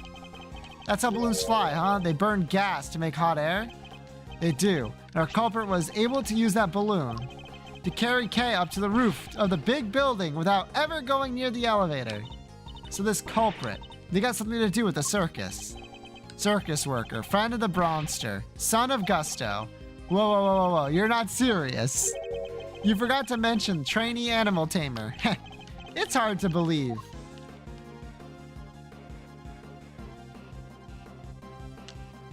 Monkey. But he's the one who's been pulling the strings this whole time. That's right, Simeon Saint is the one behind all this. Simeon? But everything, really? I don't believe you. We trusted him and he trusted us. You can't tell me that was all lies. That would be too horrible. I'm sorry, Kay. Who was that? Hey, where do you think you're going, old man? Nothing escapes you, does it, young pup? My congratulations, Mr. Edgeworth. But now that I know the truth, my business here is done. What? No, Mr. Canis, wait. Grr. Roof, roof. Damn it, you disappeared. Are you okay, Mr. Edgeworth? Don't worry, I'm fine. But... damn you. Are you alright, Sean? You killed my dad. He did, right? There's no easy way to say it, but... sorry, Sean. It would appear that he did. He won't get away with it. I'll make him pay. Somehow, some way. I'll... overruled. No, Sean. You mustn't say such things. I'm sorry, Mr. Edgeworth. You'll have to forgive us both. Edgeworth and the blind man escaped. If only there was like a detective and a judge. Although, you know, that's not really like an athletic profession. Or someone with a whip. I just put a call out, sir. All units on the lookout for Mr. Canis. I mean, hurry everyone, but we better be on our way too. Well, Mr. Prosecutor, and someone with a camera, true? Where do you think we'll find our mastermind? I suppose you're right. We should go after the mastermind right now. He said he had to practice for the show, which I guess means he'll be at the circus. Before we leave, there's something I'd like to ask you, Agent Lang. There is what? Once a beast has been sighted, the next step is to plan its capture. When we arrive, there's something we'll need to try and find as a matter of priority. Detective, I'd like you to look into something that's been bothering me as well. About Sean's kidnapping. Yes, sir. I want to help too, Mr. Edgeworth. Good. There's somebody I'd like you to try and contact. This ain't really is our mastermind. We're going to need this person's help. Between our many encounters, I never suspected a thing. Even though he was right there in front of me. I messed up. There's no other way of putting it. But I'm going to put things right once and for all. Hey, Edgeworth, you didn't mess up. You did not have, like, any information that would possibly ever, like, confront the two.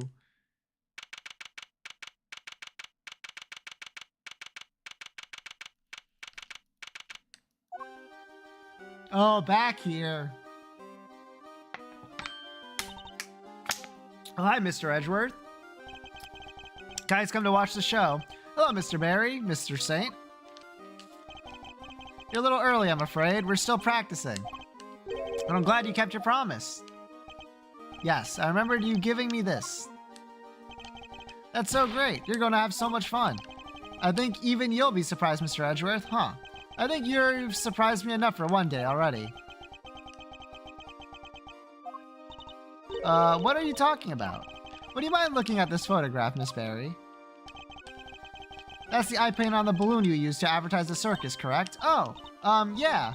What is this exactly? I have a strong suspicion that the balloon was used by the criminal we've been looking for. You do? Who's usually in charge of the balloon, if you don't mind me asking? Oh, that would be Simeon. But wait, you don't mean... A clown, but turned us into the entire circus! The Big Berry default theme. True! My god, he messed up so much. Mr. Saint, you took the balloon out late the other night, didn't you? Sure. I was practicing. Pretty surprised that no one noticed a big balloon. True. I'm still pretty bad at flying it, so I need to put in some extra hours. At nights, when it would have been even more difficult than usual. Strange time to decide to practice. But why else would I have taken the balloon out? What are you saying? You weren't practicing at all. You were taking an unconscious kid to the top of a big building.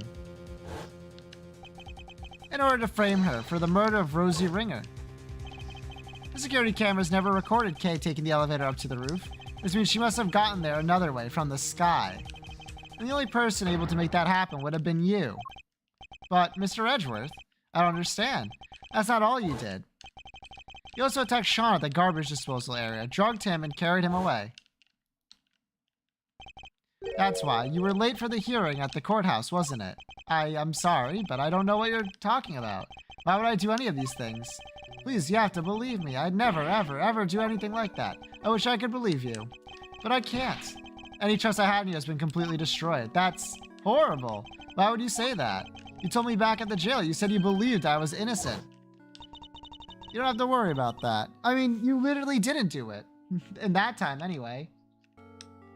Uses like an animal trank since he deals with animals? It's possible. We know what it's like to be in your shoes. We're all part of the same club after all, right, Mr. Edgeworth? Unfortunately so, I'm afraid. Thank you for sharing such personal details with us. By the sounds of it, you had a little reason to kill Knight. If anything, you were the one most affected by his passing. And what's more, I simply don't believe a person as gentle as you is capable of murder. Rest assured, we believe you. And we will get you out of here.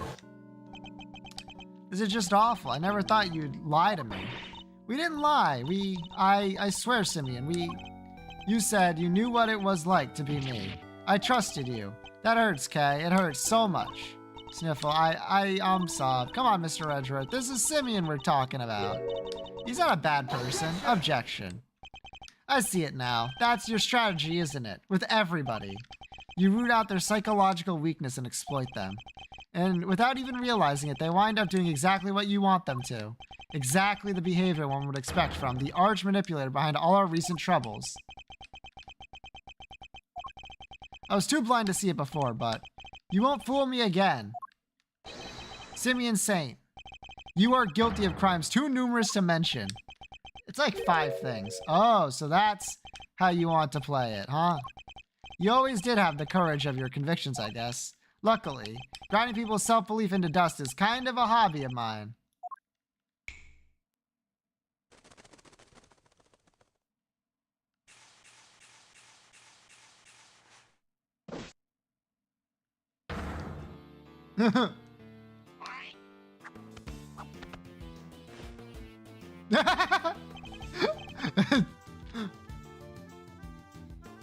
This image goes unreasonably hard. Look at that shit.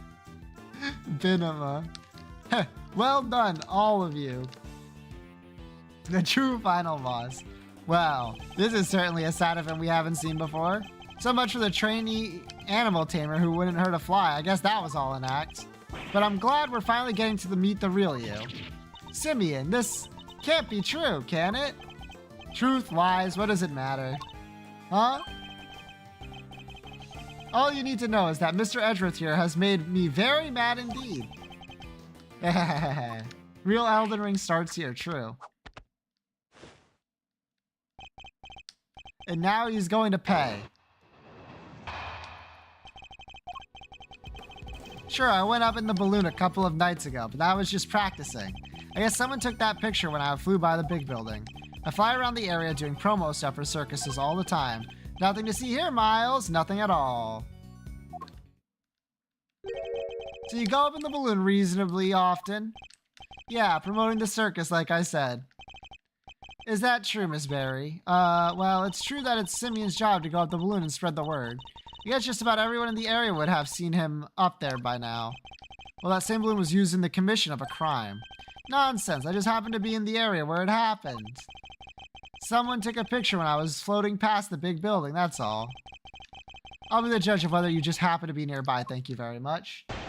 Let me put on my evil sprite, but I'm innocent, I swear. True! Sure, I went up the balloon a couple of nights ago. I was just practicing. Hold it! No, you weren't! Let's learn about clowns here. Sure. This balloon, do you usually launch it at the circus? No.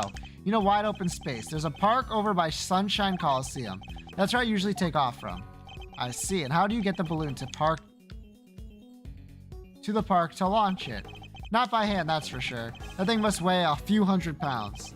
It's kind of impressive that it can even get off the ground now that I think about it. I'd prefer if you didn't change the subject. How do you transport the balloon? Wow, give a guy a break, will ya? It's not like I was getting miles off track. Jeez. Sheesh. Me when I tell someone to go to Misk, we use a truck, okay? You just load it on the back and away you go. A truck, you say? Yeah, last time I took it out would have been 2 days ago. That could be important. I better keep it in mind. The truck would have been then, the day before last. You have a picture of that truck by the chance?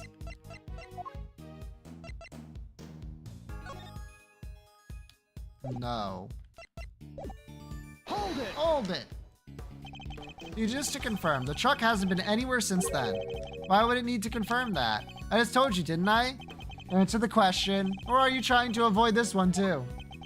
Oh ho ho, that was a cheap shot even for you. If I say something, you don't need to confirm it. Just because I just said it. See how that works? And since you insist, the truck's been parked out back since the day before last, and the balloon was still loaded on the back, basket, and all. Now explain to me why that even matters. Not right now. I think I'll just thank you for giving me a straightforward answer for once and leave it there. It means to insist that the truck has been parked here since 2 days ago. I think you might have let more sit there than you realize, Mr. Saint. Are you done? Alright, as I was saying.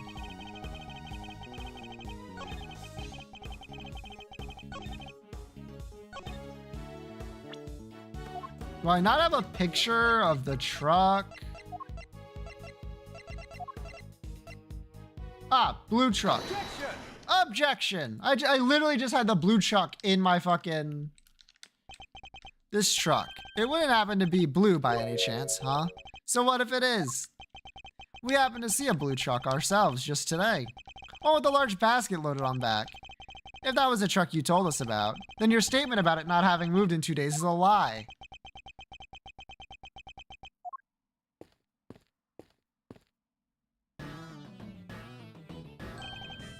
Agent Lang, Emma! Yo, Emma! There you are, Mr. Edgeworth, at last. I've been trying to find you ever since we wrapped up the case yesterday. Kay sent me a message saying you were here, so I came right away. And I found what you asked me to go look for. It was loaded onto a truck in the parking lot out back. A blue truck. Well, well, well. I think that truck might be the one we saw earlier today. In fact, I'm almost certain of it. What, just because it's blue like a million other trucks? What makes you so sure it's the exact same one? No, I saw it too. It's the same one for sure. Oh, what's the matter, Mr. Edgeworth? That wasn't me. Worthless are the words of a man who can't back up his claims with evidence. Wow, you sound just like him. Show me. I demand proof. I must be able to prove it somehow. It's the same truck, I'm sure of it. What are you doing, Mr. Edgeworth? Why are you touching this truck? The engine's cold, which means it's been here for a while. No way, you can just tell just from that. Show up and kill the clown anytime, right?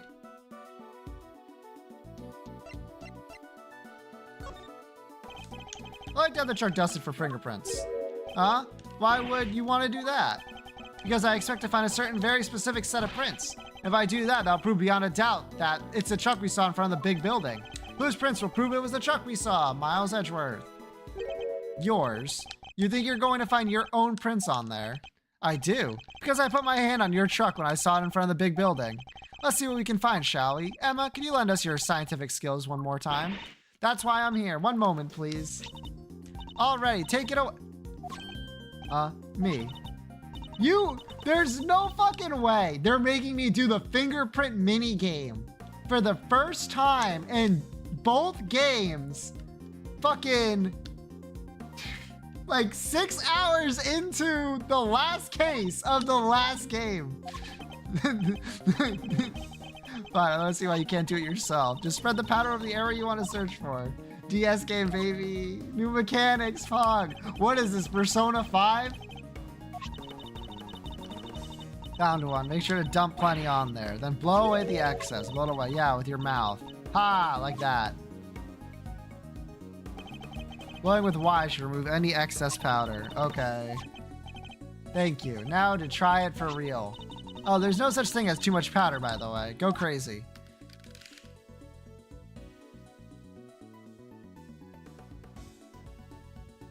Me, when I go crazy, be like... literally so crazy, I knocked the stick off of the fucking...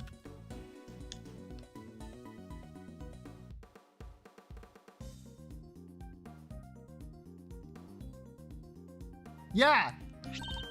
That's it. That's a nice clean print you got there. Give it prepared to my prints right away. Yep, leave it to me. That confirms it. It's Mr. Edgeworth's print, all right. And with that, another lie is exposed. Yuck! Hey, look, it's Loli.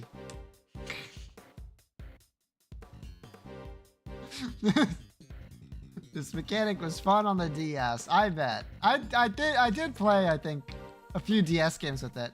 Oh, rabbits. Don't put those poor bunnies down. So what are you doing in the trunk? In the truck. Oh, just driving around for fun, you know. Kate was abducted 2 nights ago, and your balloon was sighted nearby. Then today, another abduction, this time involving a truck supposedly used to transport garbage, and your truck was sighted nearby. Coincidence, nothing more. You want me to believe that you were near the scene of 2 separate abductions simply by chance? Just be honest, you were involved in both. What makes you think they were even connected? A certain very important piece of evidence, that's what. Ha! Oh, this should be good. What connects Kay and Sean's abduction? Oh, I know. Take that! The sedative. Kay was drugged with a dose of powerful sedative, and a bottle of sedative was found right where Sean was being held captive. The very same brand, no less. Ha! I knew you'd try something like this. So the same sedative was used. So what? Does that mean everything's connected? That doesn't prove anything for sure. Yeah. We must have something. There must be a piece of evidence that can tie him to both crimes. Cops, prosecutors, you, Miles. You're all the same at the end of the day. You first see evidence to fit the crime, or you flat out just make it up. Just so long as someone goes to jail. You're no different from a certain other evidence tamperer we've had the misfortune of meeting. No, I'm nothing like him. Then show me. Hit me with your killer piece of evidence. You must have one. It's no use. We don't have anything that can tie him directly to both kidnappings. Okay, you're about done there, Miles. No more cheap shots left to fire. Great, well I have a show to be rehearsing for, so if you don't mind. Hey, come on now, you two. There's no need to get all hot under the collar. Wouldn't want your good looks running down your face, would we, Simon, old pal? What are you sticking your nose in for? Hey, I just sensed the vibe getting a little harsh and heavy, yeah? Thought I'd ought to lighten the mood. Help me out here, Kay. Lift our spirits with a little dose of the great thief's old magic. You don't have to tell me twice. Okay, let me see. I can do Simeon's voice. Here goes. Objection. What are you? Take this seriously, will you? Thought you could do with someone running a little interference for you, Milester. Not the most ethical approach I know, but again, Kay, again. We can worry about whether or not this is the right thing to do later. This is my last chance to try and prove a connection between Mr. Saint and his crimes. Let's forget the kidnappings for now. Is there anything else to suggest that he's our mastermind? Of course. Candace was looking for our secret string puller too, the young pup as he called him. If I could prove that Mr. Saint was that same young pup, then perhaps... What evidence do I have that might point to him being involved behind the scenes?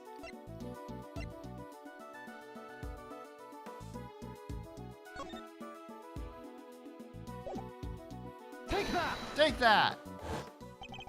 I think you and Mr. Knight were both communicating with this person, Mr. Canis.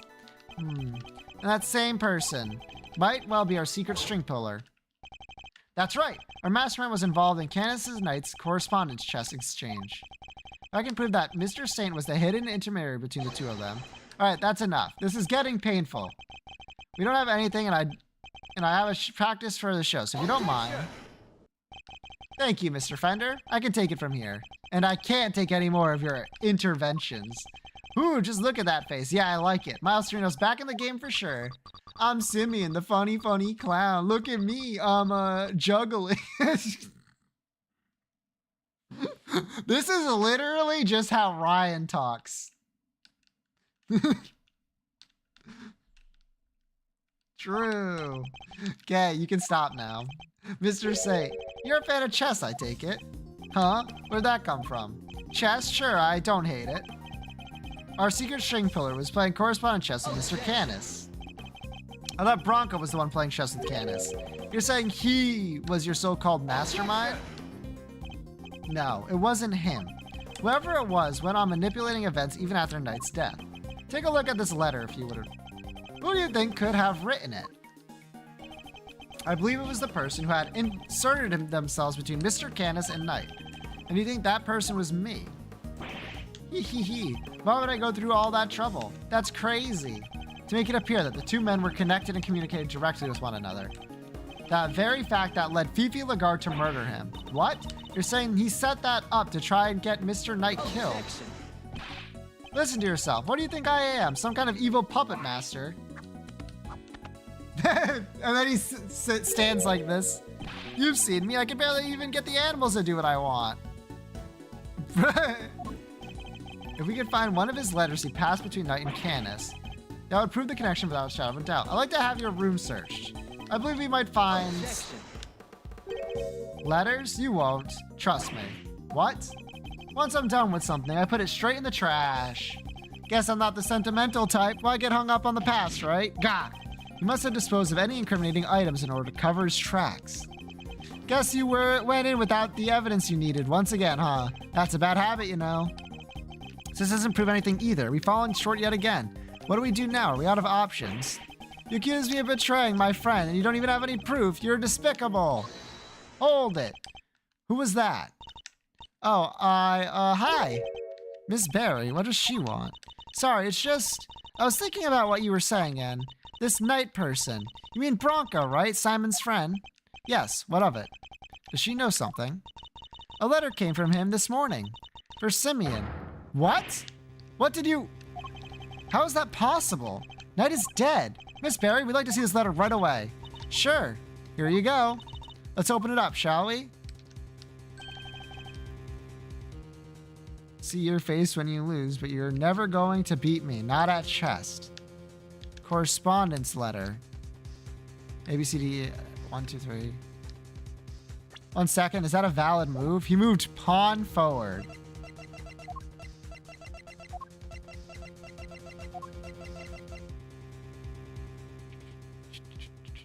I believe that's what we said was going to be.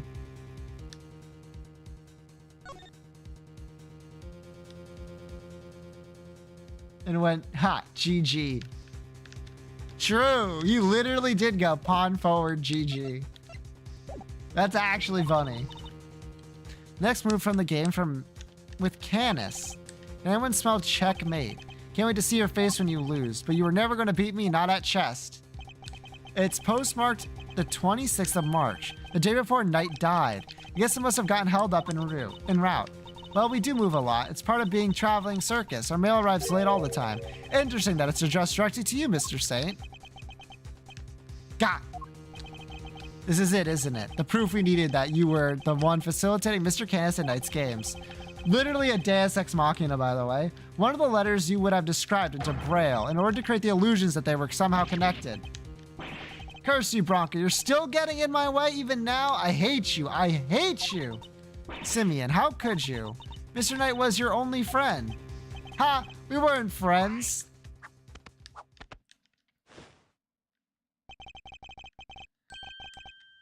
I stopped thinking he was my friend 18 years ago. Knight never knew he was playing against Canis. Right around the time of the IS-7 incident, in other words. I nearly froze to death because of him. I was just about to head out and meet my dad at the contest, but then Bronco showed up. He pinned me down and tied me up. He was crying the whole time, whining on and on. I'm sorry, but my dad says I have to do this. And if I don't do what he says, he's so scary. Stop it, Bronco, stop. I have to go meet my dad, I promised. If I'm not there to taste his candy for him, he'll get so upset. He needs me. If I don't go, he'll never be able to show everyone he's the best in the world. But no, he locked me in that car with him, and the two of us nearly died. He thought he could get out, but when he tried the door, it was frozen shut. We were trapped. And that's how I lost my dad. What? You lost your dad? Yeah, Bronco's dad killed mine. He was the son of a murderer. What does he mean? That doesn't match up with what we know at all. Simeon, the victim in the IS-7 incident, was a guy named Artie Frost. Yeah, that was my dad's name. My memories got kind of scrambled that day. What little I remember was pretty mixed up. So I didn't find out until later that my dad was murdered. The murderer was a man named Carmelo Gusto, a confectioner. Really? I never knew Bronco's father's name, or maybe I chose not to remember. Ugh, just thinking about the sicko that killed my dad turns my stomach. Mr. Saint, are you sure you didn't know the name of the murderer until just now? Huh. You think I'd sit on it if I did? No, I'd have reported him to the police straight away. All I knew was that Bronco's dad tricked my dad. And that's how I knew my dad was the one who was killed that day. Bronco was a traitor. He helped his father murder mine. He was the son of a cold-blooded killer. He deserved to die. I'm sorry, Mr. Saint, but you've made a mistake. A big one. A mistake? What do you mean? Artie Frost was a sculptor. He'd been working in France not long before the murder, under the name Paul Halk. So I hear. I don't remember anything about that. I wish I could. Well, I'm afraid it's only natural that you don't. Because he wasn't your father. Huh? Is this your idea of a joke? Well, it's not funny, not at all. You're right, it's not. But you need to know the uncomfortable truth. The piece of evidence that proves that you're not Artie Frost's son is this. Huh? Bronco's chess set and a ring. Yes, take a look at the ring for me if you would. What does the engraving on it tell you? 2 letters, right? It is. This is the seal with which Paul Halk used to mark his works. And it was found next to Artie Frost's body 18 years ago. But why would Bronco have a memento of my father? The police looked for Frost's son for a long time, and eventually they found him. The ring was handed over to the man they were able to prove was his child, Bronco Knight. What? But that's not... That would mean I was... Precisely. That you are, in fact, the son of Carmelo Gusto. No, that can't be. My dad was... I remember. Don't I?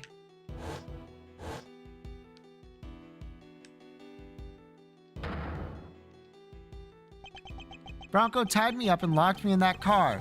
It was his fault I lost my dad. He deserved to die, didn't he? No way. So I get to see your circus thing even though I'm in jail? Heh. Was looking forward to the next move in our little chess game. So the show is just icing on the cake. Guy mixed up his dad, point and laugh.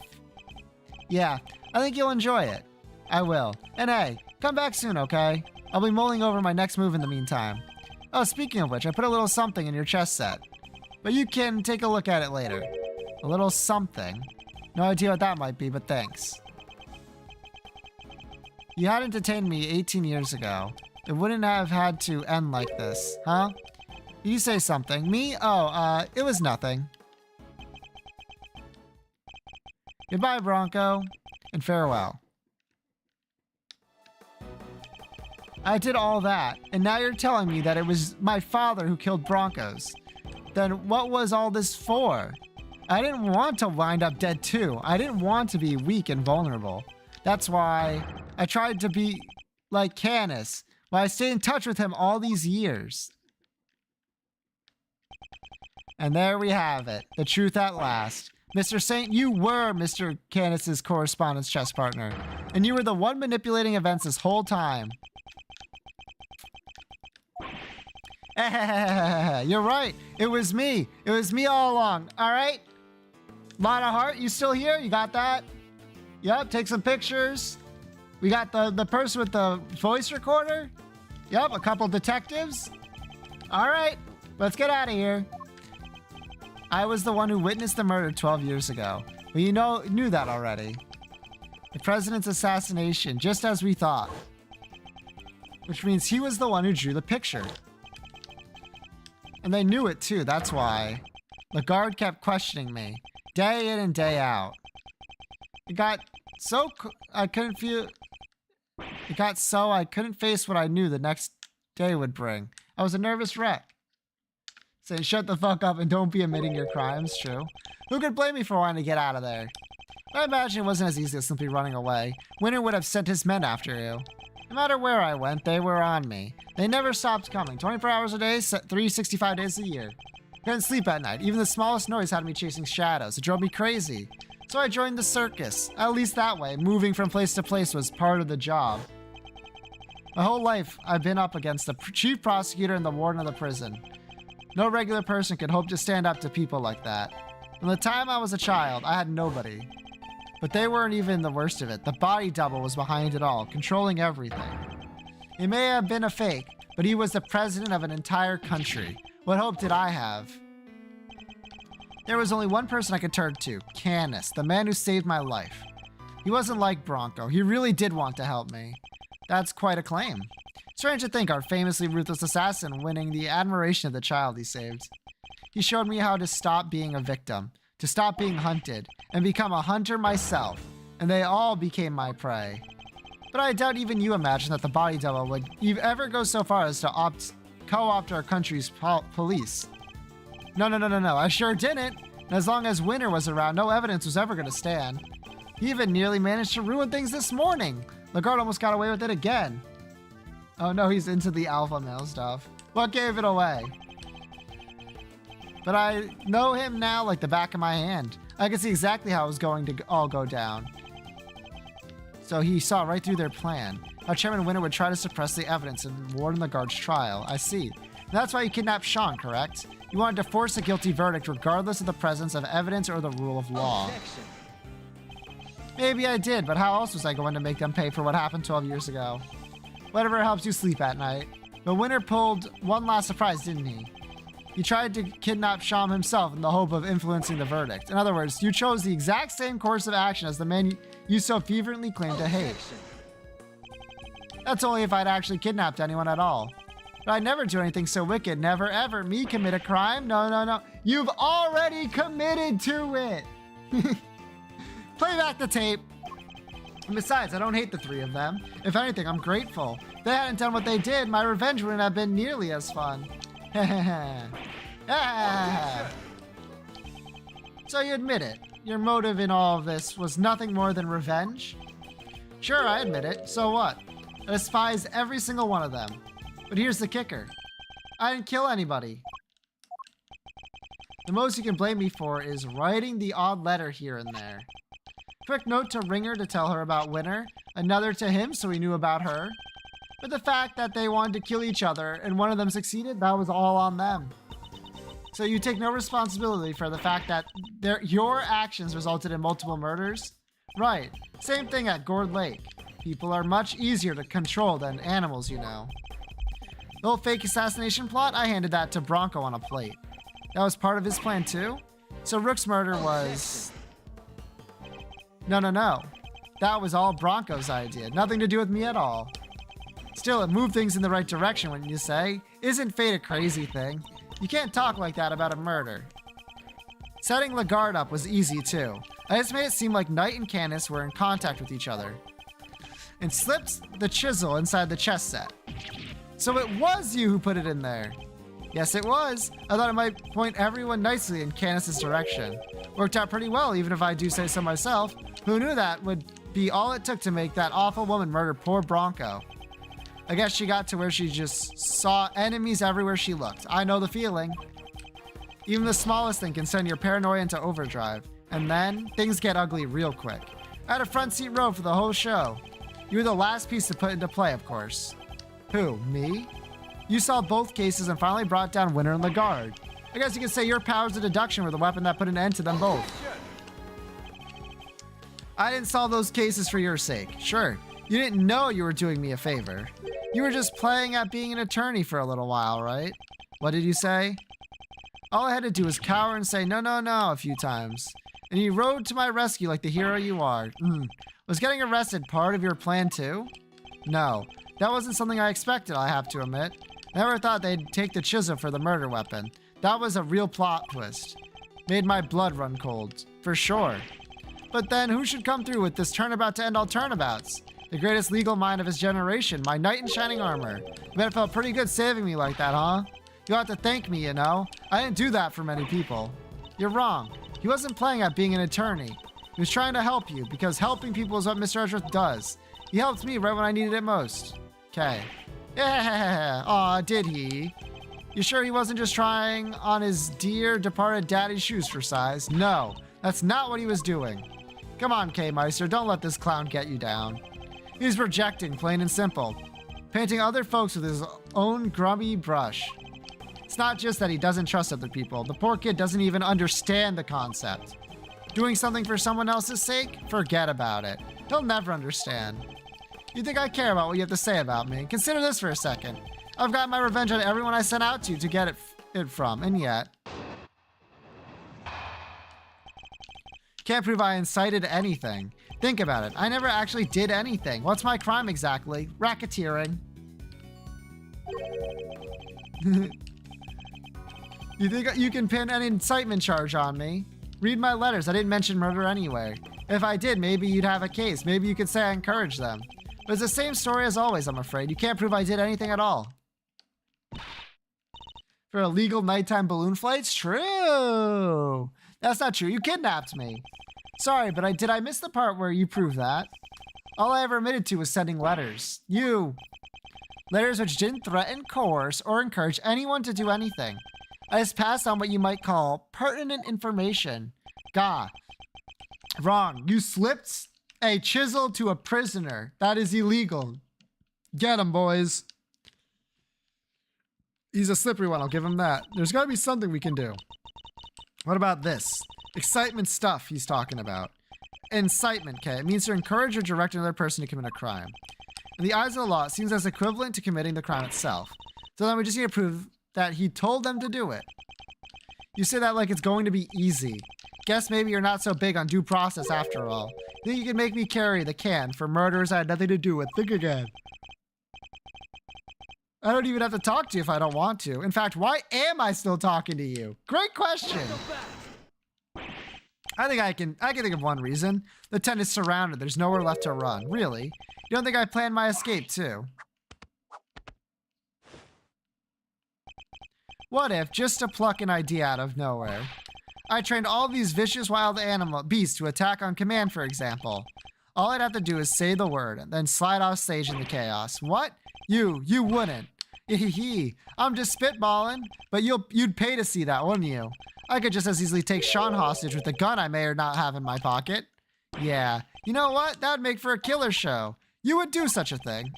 It's hard to know what lengths he might actually be prepared to go to, but knowing what we know about him already, we'd have to prepare for the worst.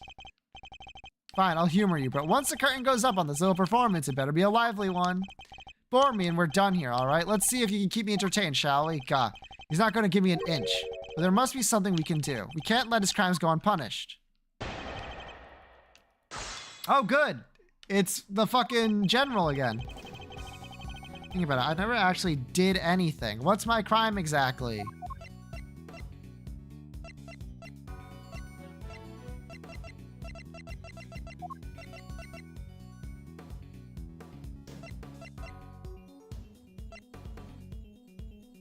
You wiretapped us. Fuck you. Objection. Okay, I guess not.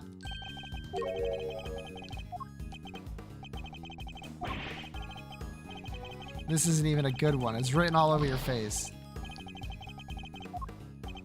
He's a slippery customer.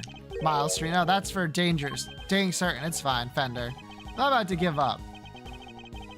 Might have a gun to get people to do as you want is a crime, true? You had to drop a logic bomb that'll blow this case wide open. I hope so. Either way, we'll get to the truth.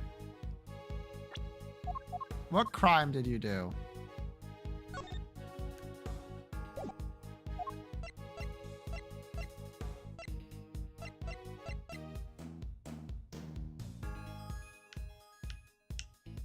You set fire! Objection! Okay, these are all things he did. These are all crimes you committed. Just thought I'd point that out.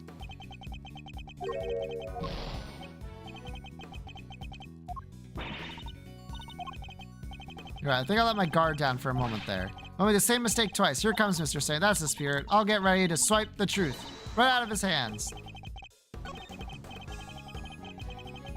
Read my letters. I don't mention murder anywhere.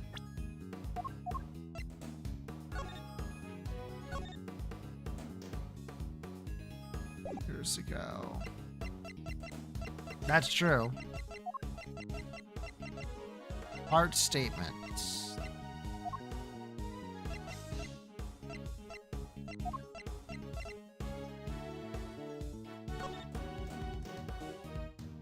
Rook, no, pawn to g6.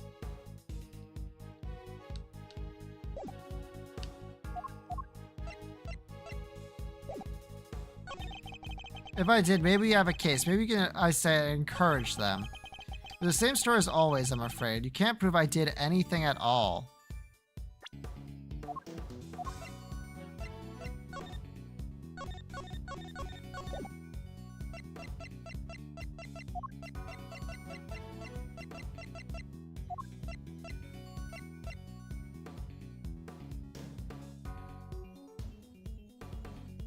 Objection! God damn it!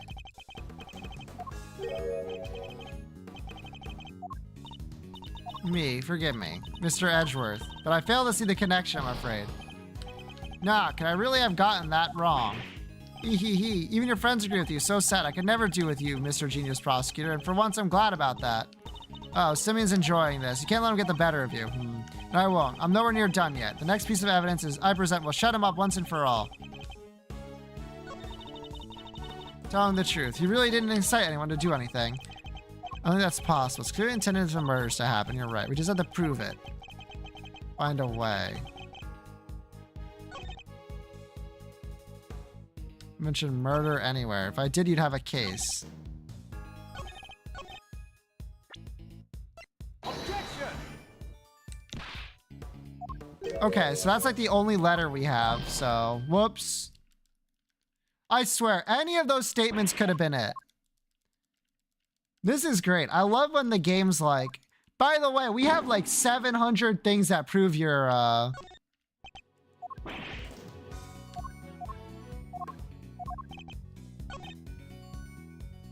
If I did, maybe have a case. Maybe you could say I encouraged them.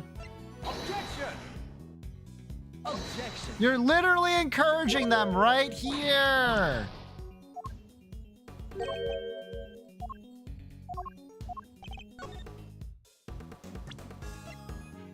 Objection! I'm going to cry.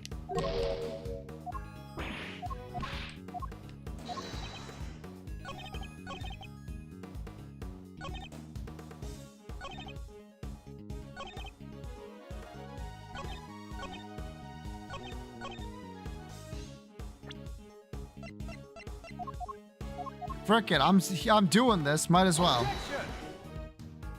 Objection! All right.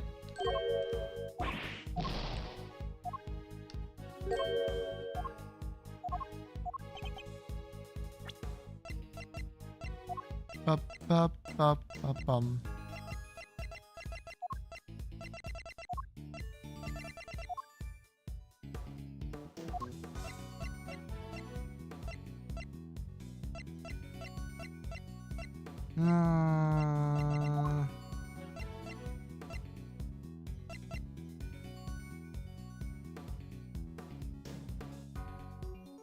Objection! Objection! One of these. All of these seem like the exact same thing. This might be the most annoying of them I've ever seen, for sure. Dedge. Okay, which of his, like, many crimes do I have to point out?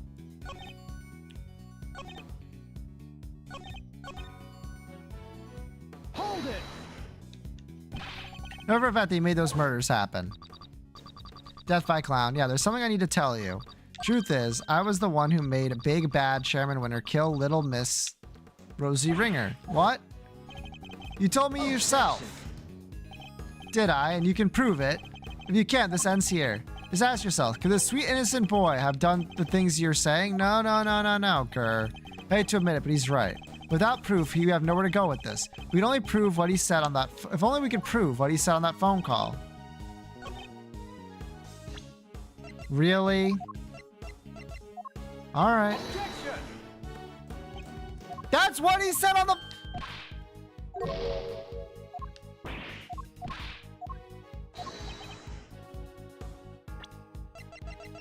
Am I going crazy?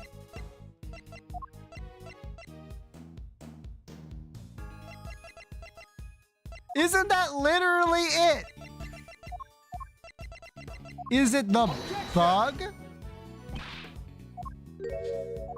Am I crazy?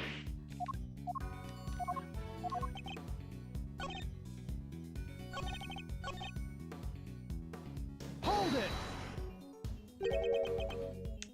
That was the first thing you tried. I know it was. Nowhere at all. What? You didn't look. I'll give you a minute if you like. He's clearly confident that I won't find anything. He must have planned those letters down to the last word. Look, I don't want to teach you how to do your job, but if you can't prove I encouraged them to commit these murders, your indictment charge goes up in smokes. Hee, too bad, so sad, huh, Miles?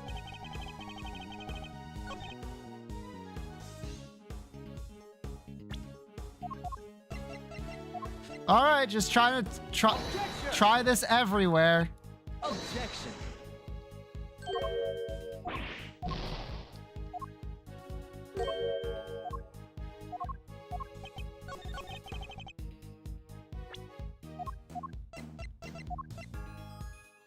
What if you provide a person? You can't.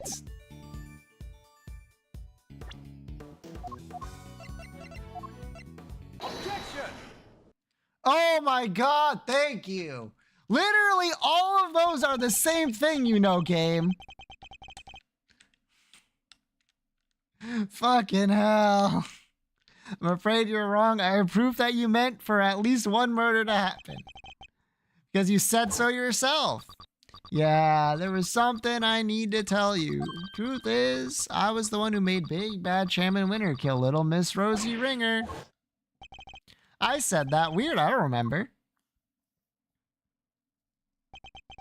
If I know you think you can worm your way out of everything. So I was right at the first thing, basically, right? That he bugged us, which is illegal, obviously. That's a crime. By the way, he also set the fire, also a crime. Like, come on. I am? Yes. Because of our conversation was being recorded by someone intercepting the signal from the very listening device you planted. It was. You got your conversation with the clown here on tape. That's what you're trying to tell us? No. Lang Shi says, a schemer schemes will swallow him in the end. Miss Lloyd, would you play us a tape, please? You bet I can. It's a crime, then why wasn't Nixon arrested? You know the answer to that question. Got it, this part right here. Mr. Edgeworth, that's just Gavel's cell phone. Who is this? You're the one who abducted Kay. I can't hear, Mr. Edgeworth, sorry. It was right around here. I was disguised as... Huh? That's weird.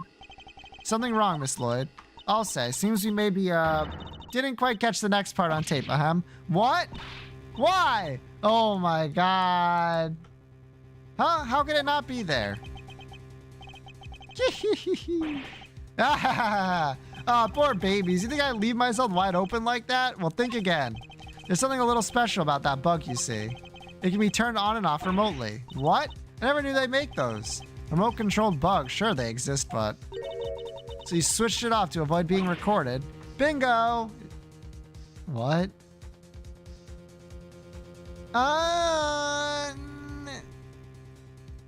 No? Objection! Because they could still hear us, right? Talking on the phone, but how? You would have had to know you were being recorded in the first place. And I did, of course I did. It was so obvious that someone was eavesdropping, and that's because Miss Lloyd, was it? You knew about the kid prosecutor's kidnapping without any prompting. No. You heard that whole conversation. I did indeed, old pal, but I must say, I thought you would have figured it out much sooner. Aren't you supposed to be a genius prosecutor? Now, where were we again? Oh, yeah. At the part where if you couldn't prove indictment, it was game over. Oh, well. Oh, no, if only he committed like 100 billion other crimes. If only he just admitted to planting a bug on Kay. Ah, shucks. So my tape ain't gonna be of no use to anyone after all. Come on, I must have recorded something you can use. If only that were true. Hey, K-Meister. Yeah. The old buggeroo. It was hidden in the pin of yours the whole time, right?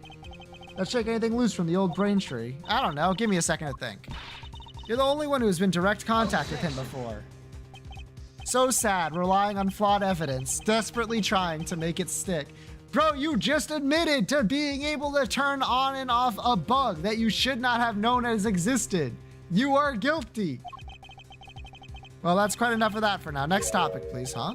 He's trying to steer us away from our current line of inquiry. In direct contact with him before. Kay had a one-to-one encounter with him only recently. What if the sound from that point in time had been recorded? Miss Lloyd, how long were we recording the intercepts for the bug for? Started about, let's see now, 2 nights back? In which case, during which time frame were we likely to find Mr. Saint's voice on that tape? This morning? Wait. The bug.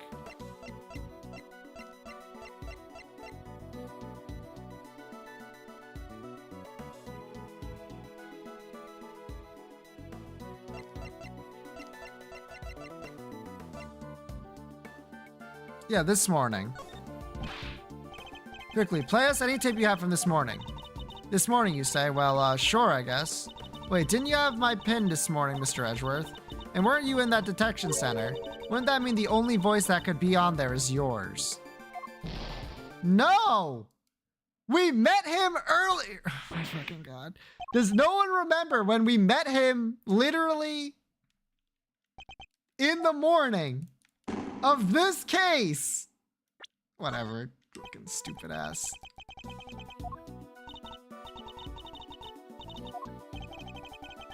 Sure, Kay was kidnapped by the culprit. The bug might have recorded his voice then, which means it might still be on that tape.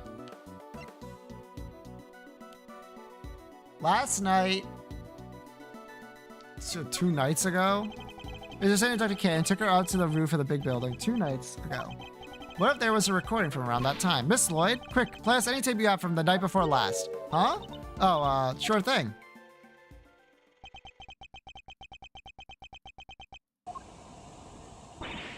That's the sound of the balloon. Indeed it is. At around the time, I imagine Mr. Saint would have been transporting you in it, which means he can't have been too far away from you or the bug. Is there anything else on the recording, I wonder?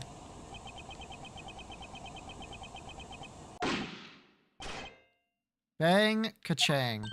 Wait, that noise. That was a gunshot. Zzz, bzz. You turned the bug off then too, it seems. Unluckily for you, you were a little late in doing so. There's no escaping it now. That gunshot ties you directly to the case. Huh? What are you talking about? Nobody even mentioned a gun. He's wrong. Someone involved with this case discharged a firearm. True! I just remember who it was and present the piece of evidence that proves it. Gun was used in the incident revolving to this case. Man, it's been a while since I remember this information. It was written right here in the president's autopsy report. Traces of gunshot residue were detected on his hands. And where was Kay when the gunshot was recorded? That's right. She was in the balloon being taken by you to the top of the big building. However, the roof wasn't as deserted as you needed it to be. Yes, I was there with the president. Wait, not long after we started talking, he noticed something and told me to leave. And if a gunshot rang out shortly after that, don't tell me you didn't hear it yourself, Mr. Saint. Not when it sounds crystal clear in this recording.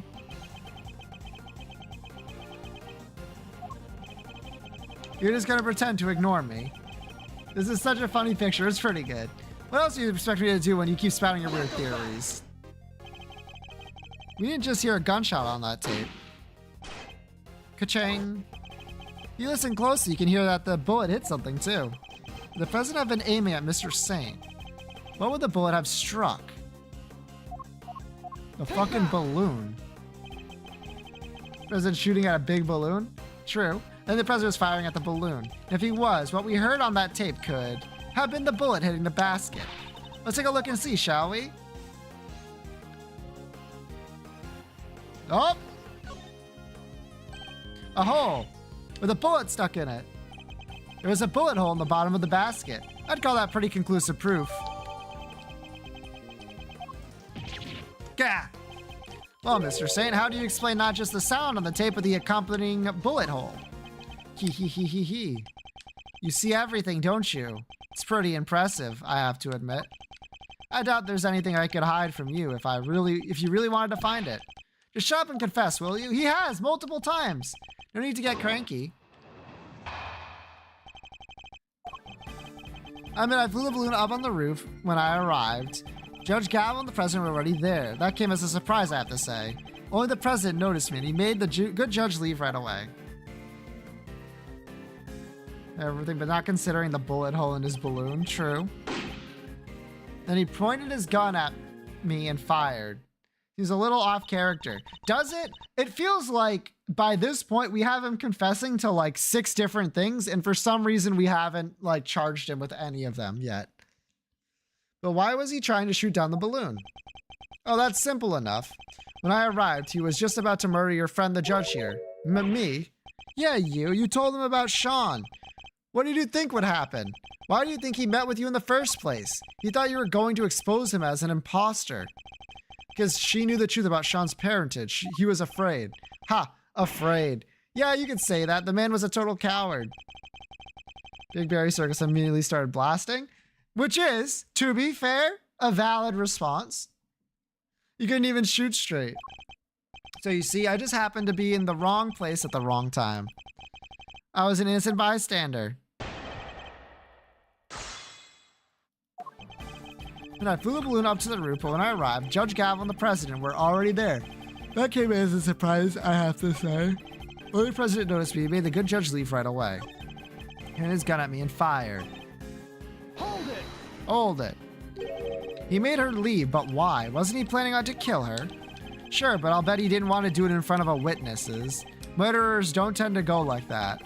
Still, so she still didn't know he wasn't the real president, right? His secret was safe for the time being. And now that he knew about Sean, he could kill both of them whenever he wanted. You two got lucky when he died, huh?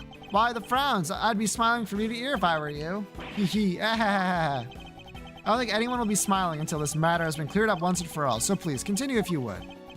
Hee hee hee. Your wish is my commands. Where were we? Oh yeah, that coward of a fake president. I guess a witness suddenly appearing in the sky must have shaken him up pretty badly and he panicked. Hold it! You're lucky that the bullet only struck the bottom of the basket. Yeah, I tried to get out of there the second he pulled out that gun. Could have my balloon going pop. But it was a close run thing. So you left right then and there? Of course I did. He was shooting at me. Are you saying there's a problem with that? Is the president a problem? There is a problem. In the end, you managed to leave Kay there on the rooftop, which means you didn't actually leave the vicinity, did you? Oh yeah, guess I forgot to tell you the next part. After he shot at me, he escaped through the hatch to the 51st floor. I hung around a little longer to make sure the coast was clear. Then I landed on the roof. Would you mind appending that statement to your testimony? Makes no difference to me. First floor. The hatch that leads to the storeroom where the items from the underground auction were kept. The auction? My memories are still a bit fuzzy, but the auction was 2 days ago, right? Indeed, the auction was being held on the 50th floor that day. Makes no difference to me, true. We're seen going in and out of the storeroom when it happened. Yes, they were. I mean, the president really did escape that way, Mr. Saint says. Somebody must have seen him. There's no way you could have passed through the air unnoticed. Is the time at which each event occurred. But should the times line up, I think we can a certain piece of evidence could prove useful to our case.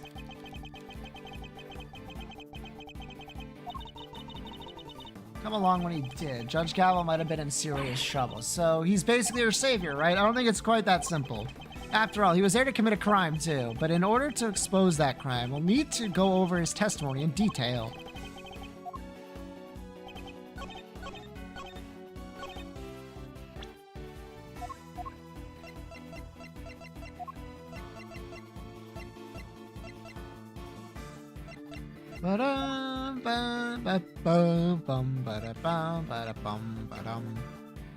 Objection! Objection! Is this why Miss Hart is still here? You're lying to us again. I am. The president never entered the storeroom the night before last. Miss Hart testified to that fact. What? And you believe the words of a 2-bit hack over mine? I beg your gosh darn pardon? Say that again, the chief again. I dare you. I'll wipe that smile right off your stupid clown face. So we know Hart was camped out on the 31st floor that entire evening.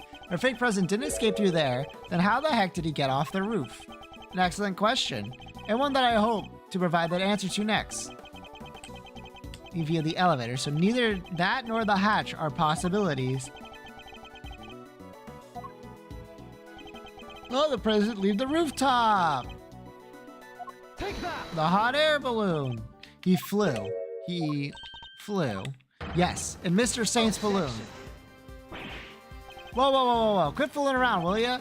Why in the world would I give that guy a lift in my balloon? There was a security camera on the elevator, and Miss Hart on the 51st floor the entire time. There's no other way you could have left that rooftop. You know what the circus is all about? Making the audience think you're in danger.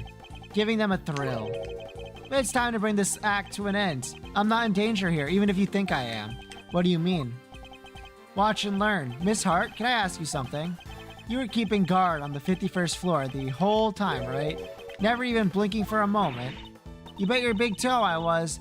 I done said as much in my testimony. So the noise, the sound of Miles' faithful assistant falling through the hatch. That didn't scare you so badly you fainted? This before, but I fell asleep for a few winks after that. Well, passed out, unconscious, you might say. What happened? That explains the noise you caused to faint as well, Mr. Hart. It was the sound of Kate crash landing onto the storeroom. What? Well, so what if I did? And a girl in the world don't get caught a little unawares at sometimes. Sorry, Miles. That's what you get for putting your faith in these people. Objection. It doesn't matter. Kate can't have fallen down the hatch until after the president left the roof. Objection. Are you sure about that? Allow me to offer a little counter theory. The coward fake president fired his gun at me. Then he hid in the shadows until after your friend fell down the hatch. What? So what if he did? What would that mean? Come now, surely even you can see what I'm insinuating here. It's elementary. If the president hid until after Miss Hart fainted, he could have passed right through the 51st floor undetected. No. And there we have it. Your little theory about the secret storeroom falls apart. No! Did you have to do that in my own voice? That's right. Oh, and another thing. I might have let Sean's identity slip to our pal, the president, while he was hiding in the shadows. That's why he went to set and try to murder him the next day, only to wind up being killed himself. That's right, it was Sean who murdered the body double. What possible reason could the boy have for doing so? Oh, a pretty good one. You already knew he was the president's son. Huh, and how did he discover that exactly? Because I told him in one of my trademark letters. What? He's lying. Oh, you bet I am, huh? Or am I? Maybe I did tell him and maybe I didn't. Well, Shawnee boy, which is it? It was my fault the Taurosaurus head fell off the roof. I admit that much already. But I didn't find out about my dad until today, I swear. Huh. Well. I knew about the falling head thanks to the bug. But who knew it was you who made it fall? And the president died from being crushed, was it? Alright, that confirms at least. You were the murderer. Congrats on getting your revenge. That ties everything pretty neatly, wouldn't you say? Although I guess you wouldn't say, you'd say something more like, and so the pieces fall into place at last. Well, counter my unsaleable logic if you can. Murder of the so-called president. You know my MO by now, right? I'm a hands-off kind of guy. I just like to pull a few strings here and there. That was the case with Bronco, with Chairman Winner. So what makes you think I'd let that... Isn't this him admitting to inciting the murders?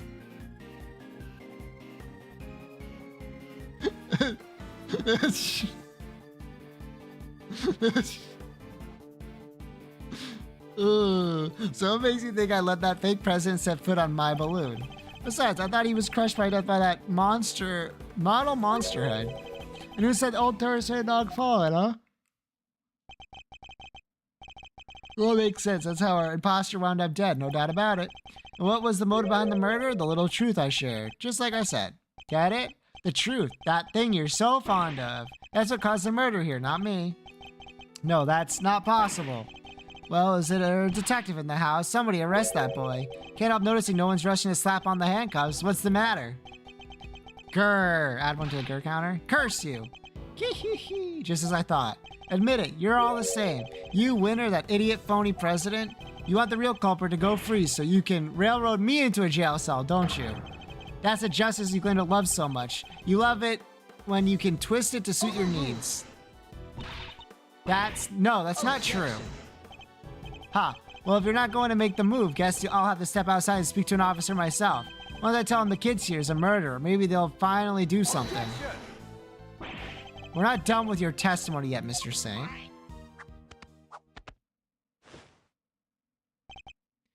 Hee. How did I know you'd make some excuse for stalling even longer? But you still don't even have any proof, do you? Or any chance of winning this? Tell me I'm wrong. And yet you still want to prolong the agony. Well, as long as you know what you're doing. No, he's not holding back. What? Did you forget that little Shawnee's life is on the line too? Hey, Miles Sereno. Take a deep breath for me, would you? Why would I do that, Fender? Because it's times like these you need to kick back, take stock, and be grateful for what you have. The worst of times are when lawyers calmly show our biggest smiles, remember? The way in which the president made his escape is what you and Laughing Boy can't agree on. So how about we do this a little thought experiment? What if it's not about whether the big guy in the purple jacket got on the balloon or not? But rather, under what conditions would Simeon have been cool with letting him get on board? A turnabout in thinking. Forgive the interruption. Just my 2 cents worth, or your old man's, I guess I should say. Maybe Gregory's techniques can still prove useful in this crazy modern era. He's right. Under what circumstances could the body double have been allowed on that balloon? He was a physically imposing man, and what's more, he was carrying a gun. He'd have been drugged, no. There were no trace of sedatives found during his autopsy, in which case, surely not. Are you about to continue, Miles? And don't forget, this is what we're playing for. This is going to be tricky. But I have to tear his testimony down, one statement at a time. Turnabout mentioned, true. You know what, I'm a hands-off kind of guy. I just like to pull a few strings here and there. Bronco with Chairman Winner. What makes you think I'd let that fake president set foot on my balloon?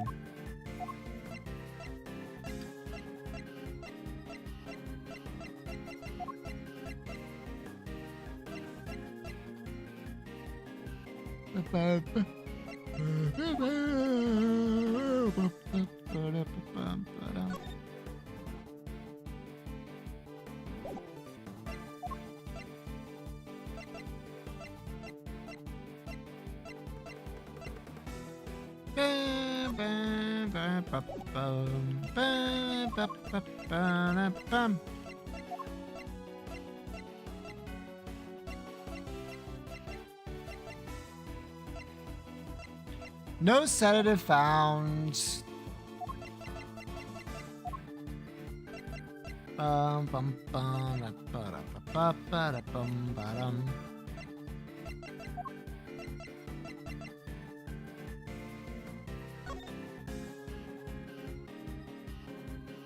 as Lion Lily Powder. With full body contusions and bone breakage from extreme positions above.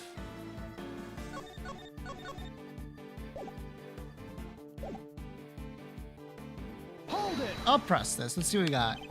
But it's only the only way you could have gotten down from the building. Alright, let's game this one out, shall we? Suppose I took him down to the ground like you said. What's wrong with doing that? Objection! So you admit it? No, you said you was... No, come on, Miles. You're really obsessing over this one little detail. This isn't like you, Miles. And how do you think it went down? He held me at gunpoint and said, "Show me the night's city at night." That's ridiculous, and you know it is. Or did you really fail to think this through? You said yourself you gave him Sean's identity. Surely that was enough to win him over. Win him over? The man who shot at me? No. Then you must have put him to sleep and carried him away like you did with me. Objection. Very well. Let us suppose that to be true for a second. The autopsy showed the resin of a sedative. Ugh, it's no good. He's just not giving us an opening. Anyway, never mind all that. There are way more interesting things I'd rather talk about.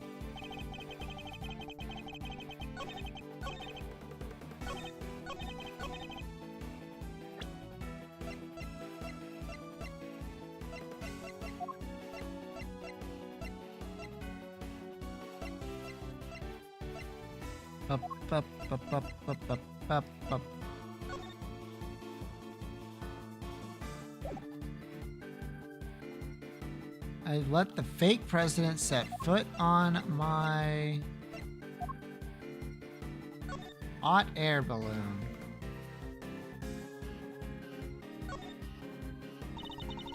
Who's behind this? Time over. I'll teach you what I'm doing it, even a professional. I started sentiment, but perhaps you could apply that fervor to the pursuit of the truth instead.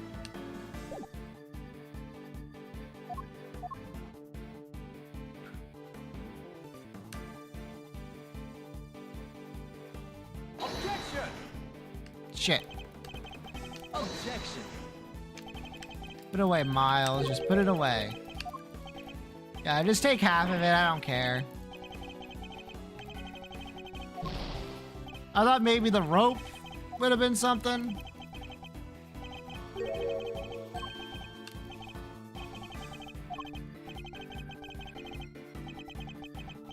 This feels like something we just need evidence for, but...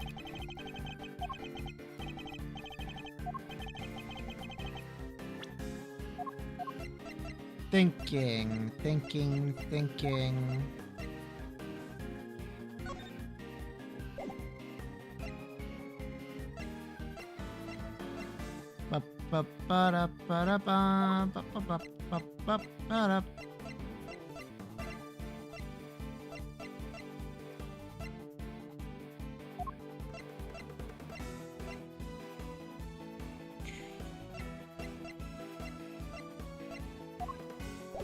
Oh no, let's press this other shit. Hold it! Actually, I have some doubts about that. I mean, if the president really was killed by Thor's hood... Don't tell me you're throwing your own pet theory in the trash, Mr. Genius Prosecutor. I'm the one who went through all that trouble to prove the man squashed by a head hypothesis was true. That may have been my theory at one point, but that was when we thought the head was the only thing that could have crushed him. By the past tense, that's still your theory, no? It's not like you have anything else right now. The president's body double was crushed under the falling Pterosaurus head. Fact. No, there must be something. Some other piece of evidence that could link this man to the president's death by crushing. Don't think it's time you gave up, Miles. I don't like watching you struggle like this. We all know who did it. The model head is practically screaming his name. And who set the old Chernobyl in fun? Sure, Sean was the one who caused the head to fall. That much we know. He even admitted it himself. Dropped from balloon? Fantastic, so we're all in agreement. Case closed, everyone. Sean Fenn killed the fake president, and that's that. Someone gets those cops in here. Not so fast. This case is far from closed. Still scrambling, huh? Well, alright then, enlighten us, and be quick about it. You can't. I want to see the kid in handcuffs. Or are you only a stickler about the law when things are going your way? Mr. Edgeworth, what do we do? What do we do? Think, Miles, think. If Mr. Saint killed the president's body double, then it would have to have happened while the two of them were together on the roof.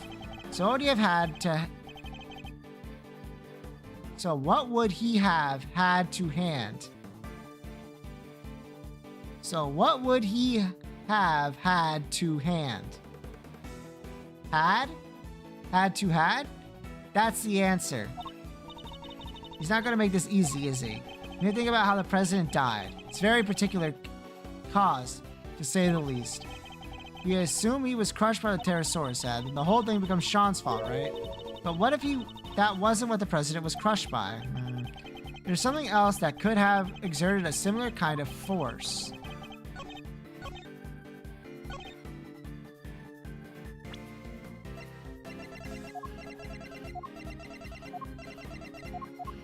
Objection! Okay. So literally what Fender said didn't matter.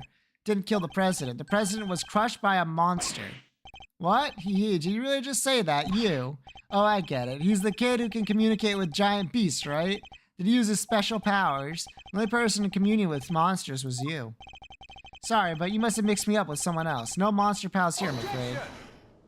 Weighs a bunch. He did. And I thought that theory too, but I was like, Fender said we should focus on why the president would get on it. And I was like, well, he either like was already dead, but the only way I could see him getting crushed by the balloon was if like he shot at it multiple times.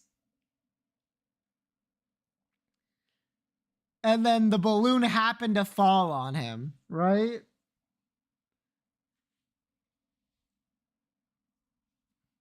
But then how did they get down? It had to be the balloon. What, did he just turn off the gas? Yeah, they're not really known for being very fast, true. You can make this particular monster do exactly as you command. It was you who killed the president, Mr. Saint, and I can prove it. What? You're talking about the lion balloon. Yes, a quivering mockery of a monster filled with hot air, but a monster nonetheless. Not entirely unlike Mr. Saint himself. Sorry, you lost me. What are you trying to say exactly? You seem very keen to stick to your story about having manipulated Sean and the president. But no matter how true you may have wanted it to be, there was nothing more than a desperate lie. Even the most skilled animal tamer can't make the dead do his bidding. And the president was dead long before he left that roof, having been killed by your balloon. Oh, I get it. That thing might look lighter than air, but it weighs a few 100 pounds, right? When the president attacked you from the roof, you had to think quickly in order to protect yourself. The method you chose? Landing the balloon right on top of him. You didn't need to let him ride on that balloon, and he didn't need to coerce you into taking him, because you took away was his dead body. Wait a minute now, Miles. If what you're saying is true, the president would have been killed 2 nights ago, which would mean the time of death recording the autopsy it was wrong. It would. Wow, you're really losing your touch. Look again. It's written right there. Time of death, April 5th at approximately 11 p.m. Clear as day. Yeah. April 5th. That was yesterday. Which means... Exactly. It means he died when the Pterosaurus head fell off the roof. Alright, Sean, it's time to be honest with us now. You know it's the right thing to do. You killed your daddy, didn't you? You hated him, didn't you? We get it. Who wouldn't? You just left you. What kind of father would do that? No, that's not what happened. I already told you. I didn't know he was until today. Oh, but you did know because I told you myself. God, can my theory really have been so wide off the mark? Also, wasn't that wrong too?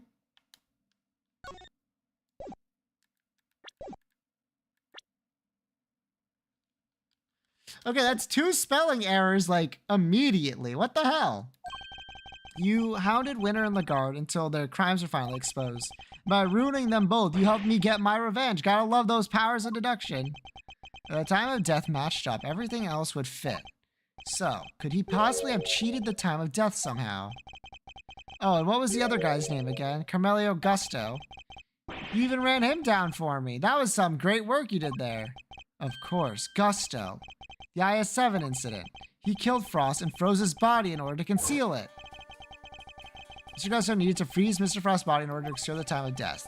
If they determined that the murder occurred during the afternoon tea, it would have been an obvious suspect. Yeah, ha ha ha ha, bingo. Like father, like son, I guess. Yeah, I only wish I could have been there to see his downfall too. How can you say that? He was your father.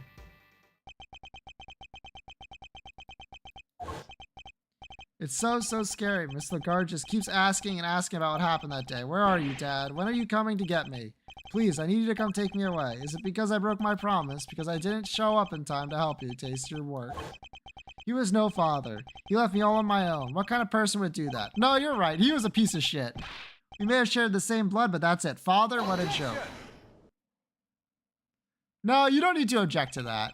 You may not want to hear this, Mr. Saint, but you share more than blood. Hate him all you like, but you're more like your father than you know. Huh? What's that supposed to mean? Fate can be straightened sometime, but this is no coincidence. You and your father were the same, even in the methods you chose. You deliberately threw off the time of death just as he did.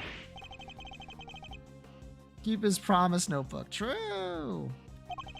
Yes, we know it. I threw out the time of death. And how did I do that exactly? I had the president's body in a very specific place. Here, the body right here. Take that! Take that. You needed to keep the body cool somewhere, Anne.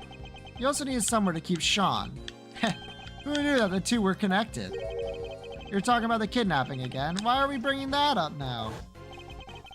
Because as much as you wish we had forgotten, we know that you kept Sean in a refrigeration unit.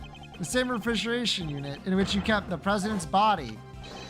Just as your father froze the body he was trying to conceal 18 years ago. What? You're saying, the same as him? The same as the animal who abandoned me? An irony, but an undeniable truth nonetheless. But dude, the odds of these users are really bad. Shut up, I'm nothing like him. I never could be like him. He's nothing to do with me, and we're nothing alike. I'm sorry, kiddo, but I think it's pretty clear that you and old Gusto have more than a little in common. You even told us you didn't like sweet stuff way back when we first met, right? Heh. If that's not a product of your daddy issues, I don't know what is. God, you don't understand. You may have tried to disown your father, but he lives on in everything you do. You think the same way. You're every bit as prepared as he was to sacrifice others in order to protect yourself. Your crimes were even exposed in the same manner. You couldn't be more similar. Sniffle. Wow. Wait, what the fuck? Or should I say, ehehehe. I don't know anything about a refrigeration unit. And the kidnapping, nothing to do with me. Nonsense. You did it so you could blackmail Judge Gavel. We know for a fact you were involved. You're a real danger to be around. You know that, Miles? What aren't you going to accuse me of? But it changes nothing. You still don't have any proof of incitement or kidnapping. You admitted to incitement. Even hate each other. How father and sonly. True. Oh wait, are you planning on maybe fabricating some? Taking a leaf out of the old winter playbook? Nurk, never. I would never do that. God, I can't let myself rise to provocation. What was the line? No matter what happens, we must find the truth. Something like that? Does he know? Huh, but only when the truth suits you, huh? That's how the law keeps people down, isn't it? Does he know about Edgeworth's teacher? True! And why I had to get my revenge myself. And I got away with it. I got away with it all. Lagarde, winner. And now you. None of you can touch me. This is bad, Mr. Edgeworth. Isn't there anything we can do? Everything points to this man being our culprit. We need evidence, just one piece. All right. It's been fun, but it's time we brought this little show to an end, don't you think? Stick around for the main event, though, won't you? I'll even let you in for free if you'll finally admit defeat.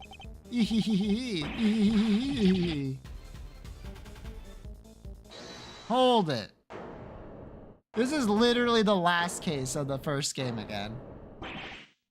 Guy who is shouting, I got away with killing those people. True?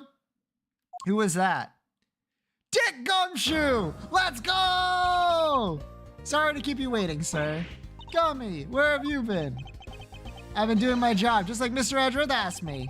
And Detective Gumshoe, do you have anything to report? I had to look into a few things real quick, sir. The refrigeration unit was where the kid was kept.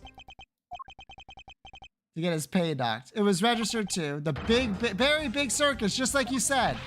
And there it is, just in the nick of time. Excellent work, Detective. Well, Mr. Saint. Must be some kind of mistake. Why would a circus need a refrigeration unit? A valid question, I suppose. But we're no experts on the circus trade. Perhaps you could ask your department manager for her thoughts on the matter. Well, Miss Berry? We do hire a unit to store all the food for the animals. But I don't know where it is. I leave all that to Simon. He's so good at that kind of thing. You fool! Eek, Simon, you're scaring me. That's a shame. But rushing to find another solution after the fact so often leads to mistakes. You knew that if the body was found in the unit, the suspicion would fall on you. So you panicked and moved it to the grounds of the big building instead. Gah! But you weren't counting on Sean being found in the unit when you kidnapped him. If only you'd known you were up against a great thief and an even greater detective! Let's go! Gumshoe compliment! Is everything alright? You're looking a little pale. Hee hee hee. Gahaha. Don't think you've won just yet, Miles. It's literally the last case. You're missing proof of the important part of your little theory. I am. Perhaps you could enlighten us. You don't have any evidence that I crushed the president's faker with the balloon. And I know you don't, because there isn't any. I'm afraid there is. What? If Mr. Saint murdered the victim, as we think he did, there should be traces of your misdeed on this piece of evidence.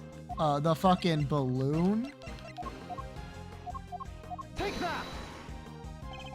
Analysts of the balloon basket should turn up the evidence we need. The balloon again? You already have your bullet hole. What else can you expect to find? We expect to find plenty, actually. Isn't that right, Mr. Edgeworth? There's truth to be found, then he'll find it. He's a hero of justice. He sure is. We'll find something for sure. Mr. Edgeworth has gotten out way tighter spots than this one. When they say what they said. We believe in you, Miles Sereno. And so does your pop. He's looking down on you right now. I know he is.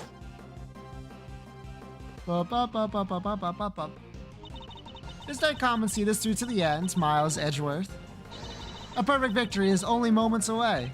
The president's bloody double was killed by the balloon. Trace of a certain substance will prove that. And you, Simon Saint, will pay for your crimes at last. We're looking forward to this.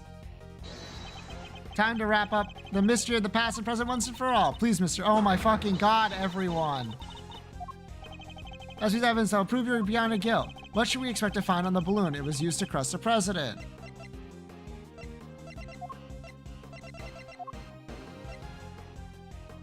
Take that!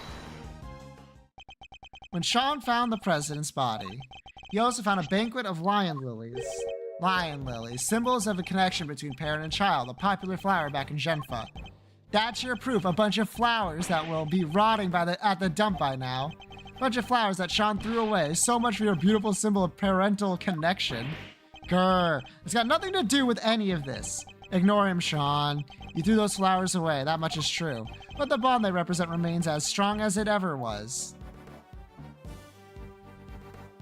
The president held on to them until the last, an act which proved with us with our final piece of evidence. What?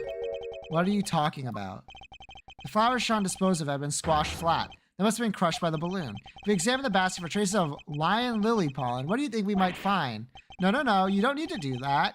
You looked over the basket just now. Anyway, if their pollen was stuck to it, you would have seen it. Those flowers are bright yellow. Not all evidence is visible to the naked eye, Mr. Saint, huh?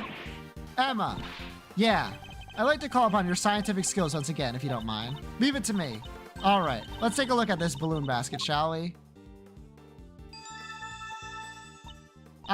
I've got something. Bright yellow pollen, just like you said. If it's from the same flowers, it shouldn't take more than another quick test to prove it. What?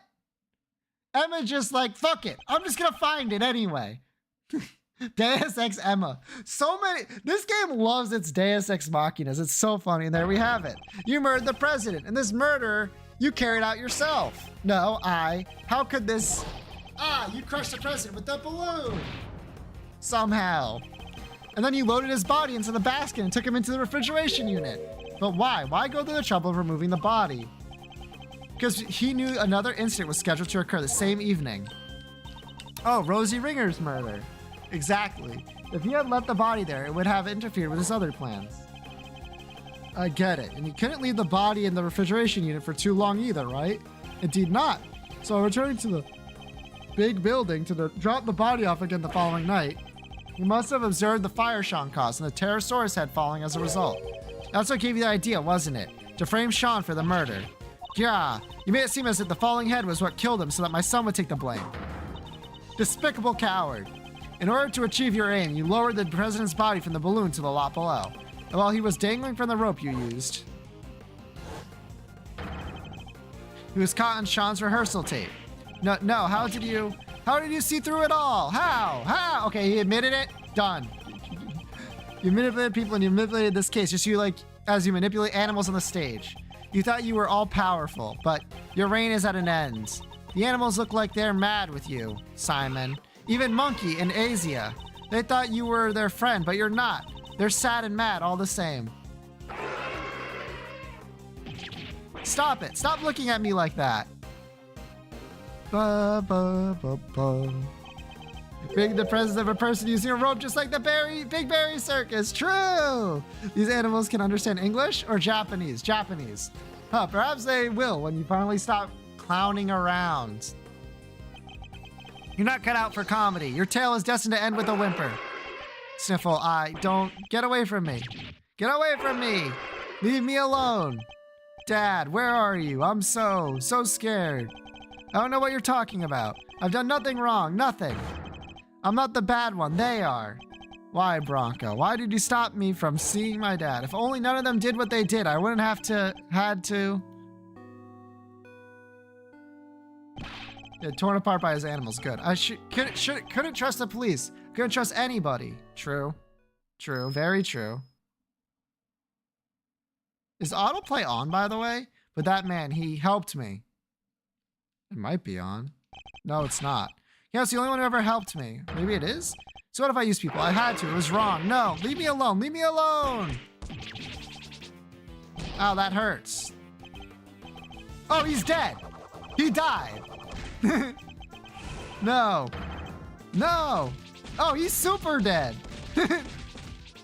Motherfucker got punched by a gorilla.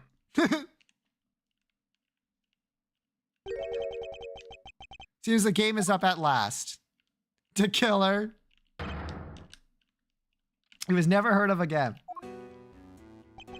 Mr. Edgeworth, may I be the first to congratulate you? You have unmasked the person behind this entire sorry affair. Now, I am free to... No. Guns are so clumsy, don't you find? I don't have a gun. Please. Not only are you carrying one, you were just about to draw it. You must have stolen it from the president after murdering him. The gentleman betrayed a bond of trust. He knew the so-called president was an imposter, and that he employed me to kill him nonetheless. There's nothing more dangerous for an assassin. Told you, by the way, get owned. Never heard a person. Regina Berry, true. Then lie about the nature of one's target. If one does not know what cards the opponent is holding, one can be very unpleasantly surprised. But that was not your true crime. No, thinking you could deceive me, manipulate me. That is the crime for which you are about to pay. No.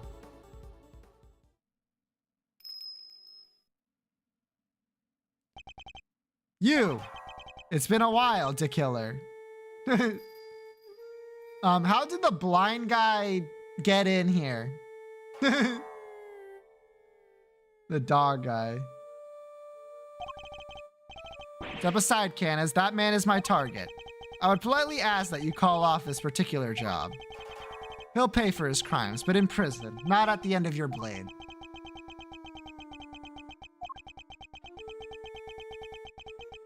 He was always here. I guess so. And if I refuse, let's just say that I might not take the loss of the one life that I ever saved too well. You save a life. Canis, the blind butcher himself. Preposterous, I know. But yes, I, who have taken so many lives, once chose to preserve one, that of an innocent young pup. And he, in his turn, saved mine. Something of a bond formed between us. Laugh all you like, I know I would. But I would respectfully request that you spare him. As one professional to another, I ask that you let this particular target live. Very well. The boy must mean a lot to you. Thank you. I am in your debt. You need not thank me. I simply see little point in the two of us killing one another. Now then, I bid you all good day.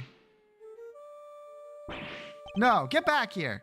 You will not be catching him. You have my thanks, Mr. Edgeworth. This young pup needed to be shown the error of his ways, and you have done just that. All right, I suppose you better be getting back. Our ironclad enclosure awaits. Doesn't it, Helmet? Yes, yes, it does. Hold it. Oh, hello. You killed my dad, didn't you, old man? I will not lie. I did. My victims deserve to be remembered at the very least. Ah, but I sense a great hatred for me from you, Horn Pup. In that case... Sean, no! You must not falter, little one. Here, you may use my knife. Take it, and cut my throat. One slice is surely all it takes. I was growing rather tired of caravanning my little statues away. Carving. I want revenge. I want it so badly. Sean, don't do it! Please, Sean. I beg of you. At least, I did until just now. I would have done anything to make you pay, no matter how long it took. Oh, but you should make those who have wronged you pay. It'll make you feel so good, trust me. All the pain, all the suffering, it goes away, all goes away. It drowns it all out, numbs it. Maybe it does. And listening to you, I thought maybe that's what I wanted. Sean, but it's not just about me. Say I get my revenge, how does that help anybody else? If I become a murderer, my mom suffers 10 times more than I ever would. And so would all the people I work with. They're counting on me, and they worry about me. Hee. Thoughtful words indeed, little one. Yeah, well, I get it now. I won't ever forgive you, but I shouldn't be the one who gets to punish you. That's what these guys are for. My mom, the prosecutor, people like that. Sean. Wow, you may be young, Sean, but you're way wiser than I'll ever be. Kay would kill him immediately. Kay would not waste any time. You should at least consider trying to be better yourself, Kay. Very well. Then I suppose we'll be on our way. With me, young pup. On our way to where? Where else? To the prison. Our home. Our home.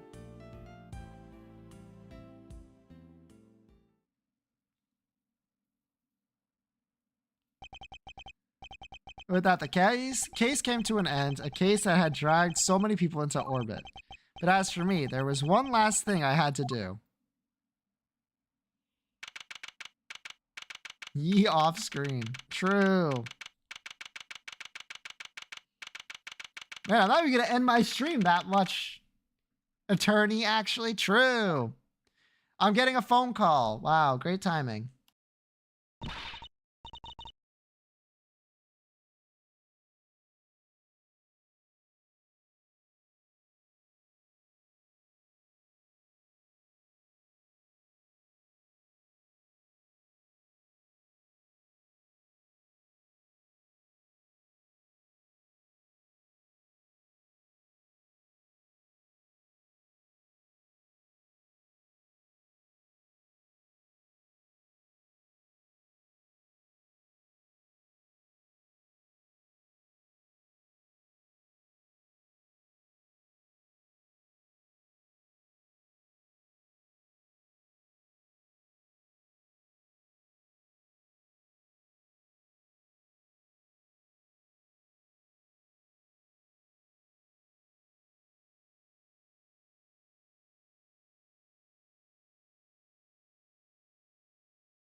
All right, I'm back. Sorry. Apparently it is let me take a look. A brisk 28 degrees Fahrenheit right now. So I had to put on the heater, the furnace. Get that shit up and going. Even though it's going to be 70 in 2 days, we just had to turn it on to make sure our pipes don't freeze. Because that's the last thing we need is more fucking water problems, you know?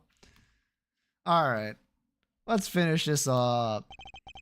What's the big idea, big guy? Want to tell us? What are we doing here? It's gone cold here, too. Mr. Edgeworth. Your request has been processed and approved. Huh? You're what now? I've asked for my prosecutor's badge to be reinstated. It's -3 right now. Yeah, it's about that here. Your badge. What is the meaning of this? Unless you're talking Fahrenheit, in which case, Lamau. Holy shit. You know what? It is getting to winter. I should probably switch over to Celsius. See, I'm an insane person. I use Fahrenheit during the summer and Celsius during the winter.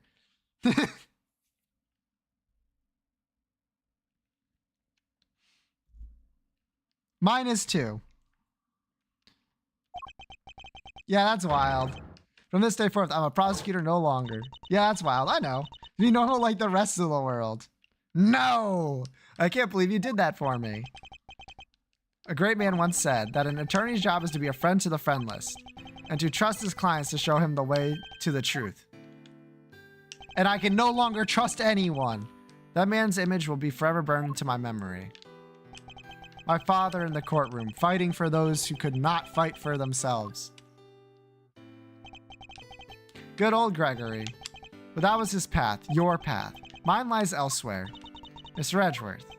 My path is that of the prosecutor. It always was. Well, and I guess that's that. I'm sorry. No, I dig it. And besides, I can tell by that look in your eyes that your mind's made up. It is. Alrighty then. Looks like our work together is diddly done. Just don't come crying to old Eddie if you change your mind. This club's now closed to new members. I understand. Hey, Milester, you gotta tell me why at least. How come you're so dead set on popping the old prosecutor's hat back on?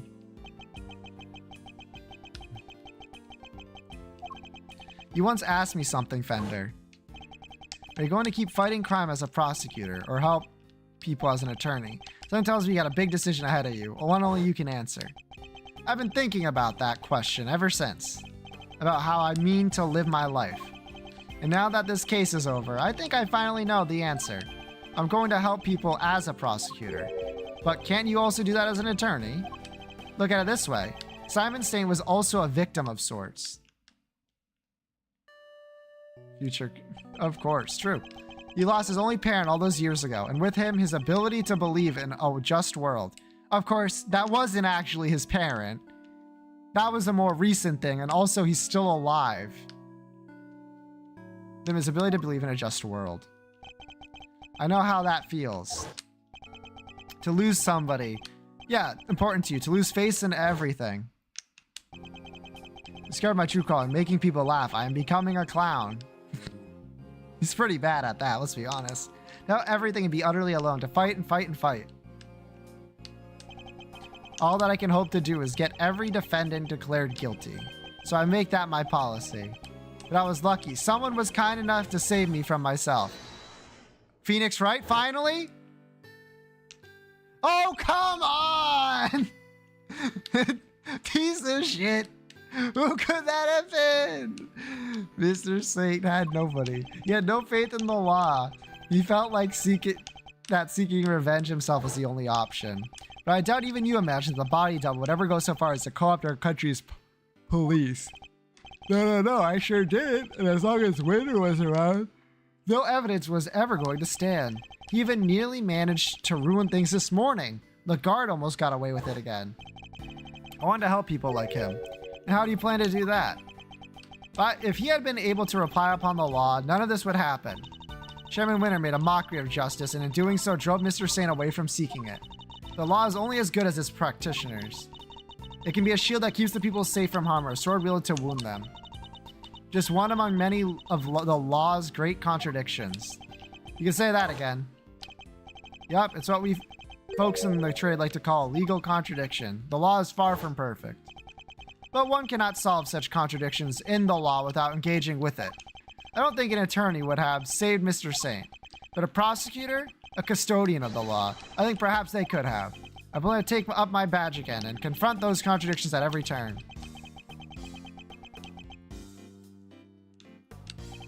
Very mild Sereno. I like it. You know, it won't be easy breezy though, right? Fighting the law itself, that's lawyering on hard mode. I understand that. But someone has to do it. Oh, I don't doubt that. And if it has to be anyone, it should be you. Laws are like people, I guess. They both gotta grow and change. Adapt or perish, am I right? You're going to smash this, I just know it. After all, you're Gregory's boy through and through. And if there's one thing that man did not know how to do, it's give up. Eyes on the prize and straight on till sunset. That was his motto. You know what? I saw that same determination on your face the second you mentioned taking up prosecutoring again. You know what's really grown and changed? Hate to be a big old cheeseball, but you. I only wish your dad were here to see it. He'd be proud as all get out. Fender. Thank you. Well, Mr. Edgeworth, if you're ready to begin, we can get the ceremony underway. Please. The powers vested in me by the Committee for Prosecutorial Excellence, I, Verity Gavel, do hereby, in the sight of the Almighty Goddess, reinstate Miles Edgeworth as a servant of the law. All right, you're a prosecutor again. Best news I've heard all week, sir. Well, Mr. Prosecutor, I got a scoop. Your pops is gonna have to want to know that his kid just signed up for the opposition a second time, huh? Thank you again, Fender, for everything. Don't thank me yet. The next time you see me could be across the courtroom. And this face is a whole lot less ruggishly charming when it's not on your side of the aisle. I would relish the opportunity to face an attorney trained by my father. I hope that day comes very soon. Alrighty, Fender out. Welcome back into the fold, Prosecutor Edgeworth. Thank you, Judge Gavel. I owe you more than I can say. You do. You strove to right the wrongs of the committee from the inside. That must have been a lonely battle indeed. Not at all. I was never truly alone. That's right. You had the Goddess of Justice on your side. Thank you for teaching me that it's possible to fight in such a way. The contradictions within the committee are likely like those within the legal system itself. We aren't able to overcome them. The real truth will forever evade us. I have you to thank for teaching me that and for setting me on this path. I hereby swear to confront the contradictions that afflict the law and to overcome them. And I thank you for your commitment to that cause, as does the Almighty Goddess. I truly believe that such efforts are necessary in the order for the law to grow and improve. I look forward to seeing you in the courtroom again soon, as will I. You did not see the best of me when I last oversee a trial. Next time will be different. I will show you what it means to serve justice with true impartiality. Judge Gavel, I don't mean to call your motivation into question, yes, Mr. Edgeworth, but to my mind, the ideal judge is not wholly impartial. The ideal judge is human. Even in the courtroom, they laugh, they cry, they rage, they smile. And then, when all is said and done, they pass down a judgment based in that very humanity. I'm not sure exactly how to put this, but perfection isn't always the loftiest of ideas, and it's certainly not the only thing to strive for. Forgive me, this is my opinion. Nothing more. You are right, of course. There are other ways. I thank you for sharing your insights. Mr. Edgeworth. Complimenting the old judge. Yes. There is another reason I was never truly alone during my long struggle against Chairman Winter. Someone else was with me. Someone other than the goddess. Of course, Sean. This clipping gave me more courage than words could express. Simply having it near gave me hope. No matter how hard things get, no matter how formidable one's opponents, when we feel that we are not alone, we can keep going no matter how hard the road ahead. Mistakes have been made, but we must fix them. For Sean's sake more than anyone's. Like the mistakes made in the incident in which his father died. So you see, there is something more important, even to me, than the words of the goddess. Haha. Though it may anger her to hear me say such things. Heh. So that was your secret weapon all along. The strength of your bond with your son. Perhaps you are right. Perhaps I should not strive for an unachievable perfection, but I must grow. As a servant of the law and as a mother. That I believe above all else. I see. It seems that we both have plenty still to learn. Indeed, we are neither of us perfect yet. Let us continue along our chosen paths and continue to grow as we tread them. Until we meet again, I will look forward to that day. May the goddess watch over you as you embark upon the next step of your journey.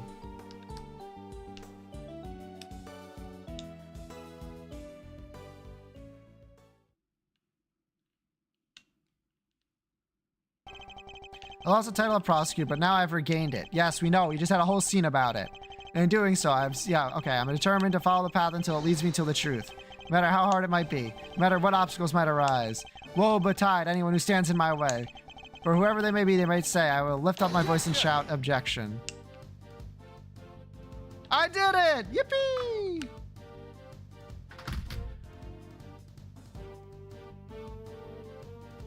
Ugh. So, Chief, what kind of scoop we looking to land ourselves next, huh? Did I teach you nothing, knucklehead? We're journalists, dang it. Leads are our stock and trade, our bread and butter. We don't just hand that stuff over, not even to your dang apprentice. Sorry, Chief. Guess I still got a whole bunch to learn, huh? Alright, better go try to sound on my leads myself. That's a spirit. You go get him, champ. Before you mosey on down the way. Mind sharing what kind of leads leads might be? Huh?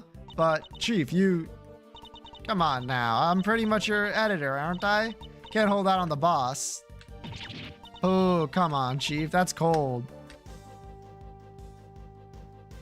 So you could have finished this yesterday? Oh, yeah, for sure.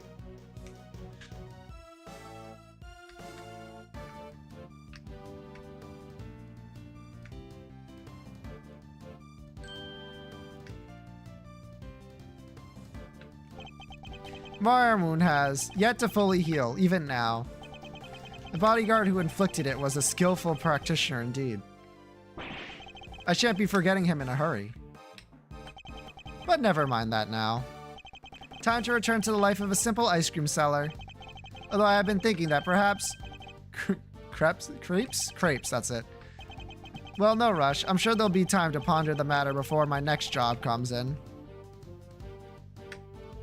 Bro's just like, yeah, I'll just keep being like a normal person until I'm asked to kill someone again. Yeah, sure, you might have knocked me out of my butt, wise guy, but I ain't out for the count just yet. I'll keep keeping my guard up and looking for an opening. We'll get out just yet. Ain't that right, Teddy? The second bell rings for the next round of escape shenanigans. We'll come out swinging. Till then, it's training, and more training. How is he not in maximum security? Or transferred to a different fucking jail? Oh my god, they're gonna show me fucking everyone.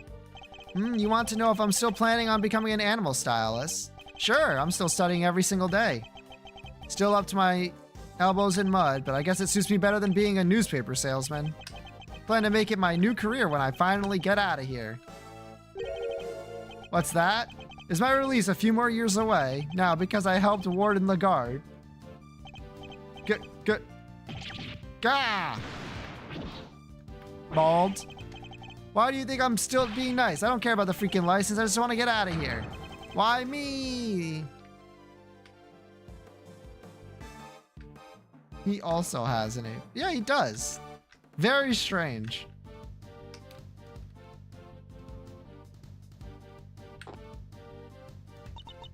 I was so shocked when I learned what Simon has been up to this whole time. I trusted him. I was his boss. Still, can't sit around being sad forever, I guess. The show must go on. Can't let the magic department and the ventriloquy department get the better of us. We'll light up that stage and blow away the competition and all those awful memories with it. Time to kill. Someone on the dev team just likes those extinct animals. Yeah, probably.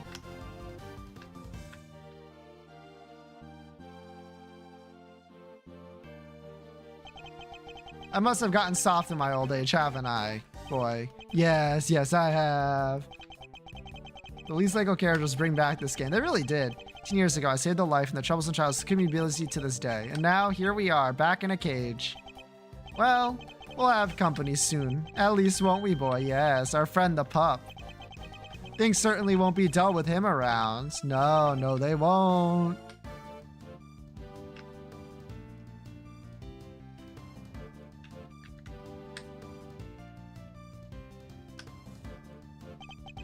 What dessert shall we eat? Chocolate cake, sticky and sweet.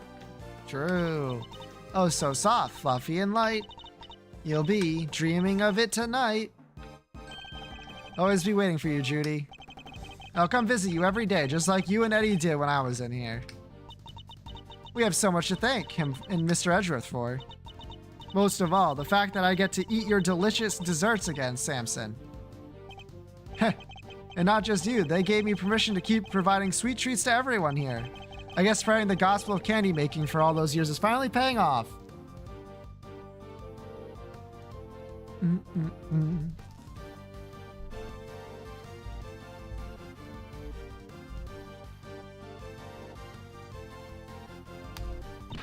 Oh, hello, sweeties. Fancy seeing you here. I owe you a great big thanks, you know. And dear old Greggy Pegleg too. Of course. After all, it's thanks to all of you that I can eat Samsy Poodle sweets again. I'm even thinking of making a lovely medicine out of them. I'm going to call it Snacker's Delight. It makes your stomach so small you can only eat snacks. So you can get skinny as a tent pig and love every minute. I'm going to make a fortune. That has nothing to do with the caloric intake that you have. That is not very healthy, I must say. Yeah, that's some selfie. Man, I've met so many beautiful people now and drawn so many beautiful sketches. Lulu isn't the biggest fan of my new work, though. She took one look at my sketchbook and hit me on the head with it. Bam, just like that. And then she left. Guess that's one less beautiful person in my life now. So I've got a big decision ahead of me. Do I follow my art or follow my heart?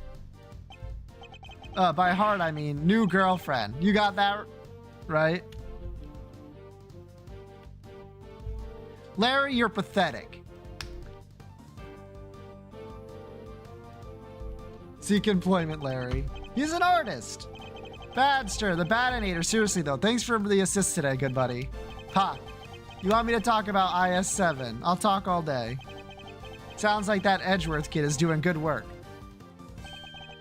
Seek employment. True. About that means we can't work together, but that won't stop me looking in on him from time to time. Huh, you come pretty far yourself. Holy macaroni, a compliment from Big Bad Detective Bad? Am I dreaming? Well, flattery will get you everywhere, old pal. You ever need a little Fender magic, just say the word.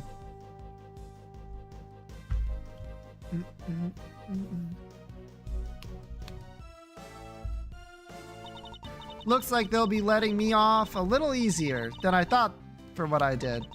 I guess because I told them I was kind of forced to do it. Ouch.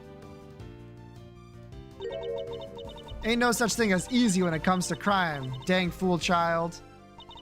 Sorry, Grandma. I still feel awful about it, of course. But I'm just so glad I get to stay out here with you. What's that? You think we should be getting back to work? Hehe, I guess you're right. Can't keep the dead waiting. That's her job. Your job is to, like, help people that are alive, right? Science saves the day again, huh? Good thing I happen to be around, right? Yeah, very convenient. Even if I do have to jump right back on a plane again and go back to Europe, sigh. All this flying around is gonna get tiring. Ha ha ha ha ha.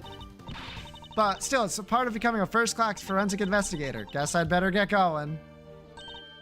Oh, but if you ever need me, just say the word, okay? I'll come running. You know I will. Holy shit. Where's Winner at?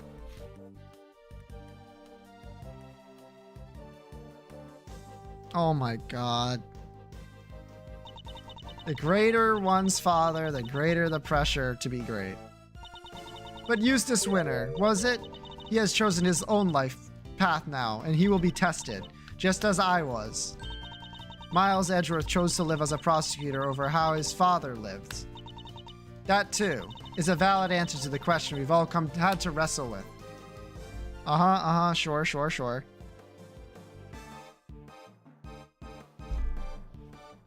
This is 20 minutes, dude. Lang. My father had a secret. Bore a burden. I could only have imagined. I thought only of my family name. He thought of so much more. He thought of our entire nation. I mean, to carry on that legacy, to fulfill his last great wish. I quite like Lang. Yeah, Lang's pretty sick. Even if our president was an imposter. Even if the real president is long dead.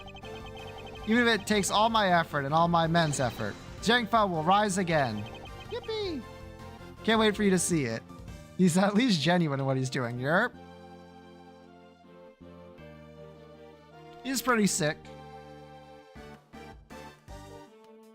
I wish his girlfriend wasn't evil. That would be good. I gave up the winner thing. Told everyone to stop calling me that. Good. Because I didn't win. My dad did it all for me.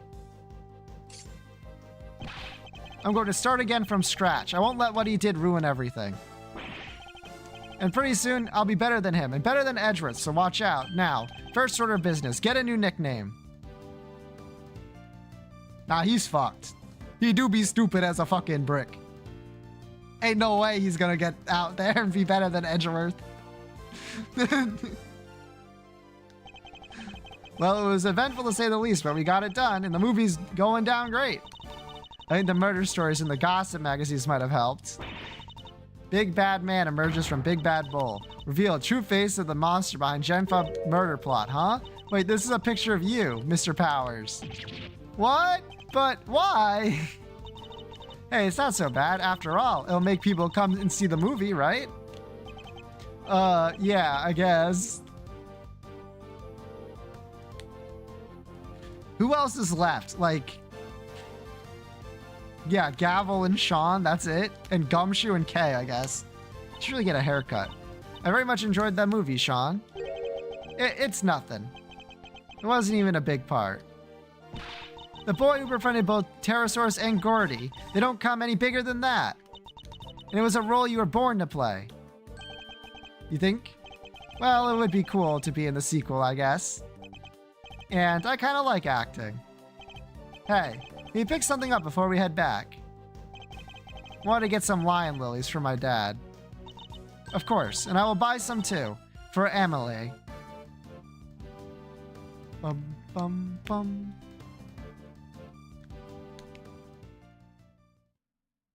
Yep, I was gonna say, all that's on this Gumshoe and Kay, and there they are. Alright. Had a rough day. Yeah, that's saying it lightly. Phew, it's been a busy few days, huh, sir? Unbelievably so. How did so many important cases all come along at once? Thought he killed his dad. Turns out it wasn't his dad. Was kidnapped. Yeah. So all that stuff that happened because of you. No, Gummy. How could you say that? And yet, I don't think the good detective is entirely wrong. Okay, what now? Will you be returning to your thieving practice? Yeah, good question. What? You're not sure? How can I put this? I guess I feel like I've been trying to follow in my father's footsteps this whole time, you know? Trying to be a great thief just like he was. The Yatagarasu, or a Yatagarasu at least. But watching how this all panned out for you, Mr. Edgeworth, it got me thinking that maybe I need to get out from under his shadow and live my own life too. Just like how you decided not to do the whole attorney thing. It's time to make our own fate. She's right. After all, nothing thrives in the shade. I'm going to be my own hero. That sounds like an admirable plan indeed. I won't be giving up the name though. Can't not be the Yatagarasu, right? Whatever name you pick, you always be K to us, Kay. And you'll always be a hero. Aw, thanks, Gummy. You always be my Gummy too. You bet I will, and I'll be doing my detective thing just as hard as always. So I'll be counting on you, sir, yes. And I'll be counting on you too, detective. Just as I've been counting on you these last few days. You've helped us out too many times to mention. I think your next salary review may come as a pleasant surprise. Let's go! Gumshoe W! Huh? Huh? Wait, you mean... What's the matter? I'm saying I'll see to it that you get paid a little more, detective. You will? This is unbelievable, sir. No way, go Gummy. It's like a dream come true. I can finally leave the instant noodle life behind. But don't think I'll be letting you rest on your laurels. Your work won't be getting any easier. I hope you understand that. Yes, sir. Understood, sir. I'll give you everything I got. Just you wait and see. It's true, though. Gumshoe went fucking nuts these last few days. Sent me on a new path in life. A new path on which I will face down every contradiction that the law has to present. A path at whose end lies the ultimate truth. But can I really do this? I'll need to give it some serious thought. Certainly won't be easy. Nonetheless, Mr. Edgeworth, there's another reason I was never truly alone during my struggles against Chairman Winter. Someone else was with me. Someone other than the goddess. Of course, Sean. This clipping gave me more courage than words can express. Like a lot. Okay, we've already seen this. I don't need to fucking read it out again. Heh.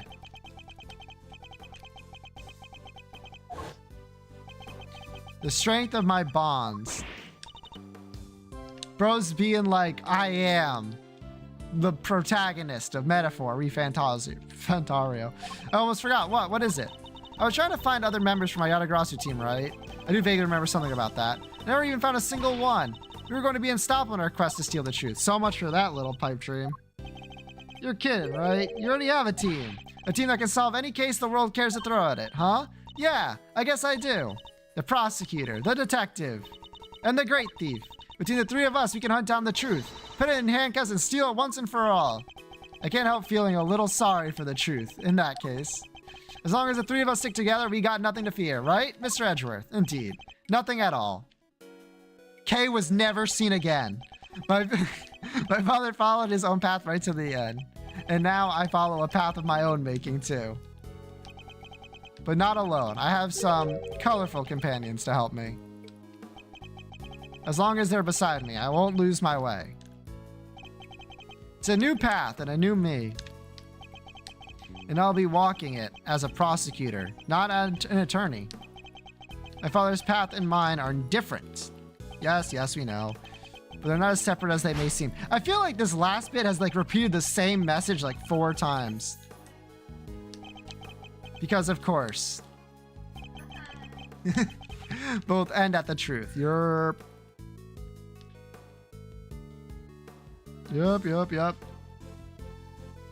Is that how it ends? Is that how the game ends? How you doing, Nova? Let's go! I've done it. Alright, nice and done. Alright guys, that's it. Or is it? I actually need to do one more thing. I did not think this would take me till 11 again. Time to fish. No. No fish. None fish.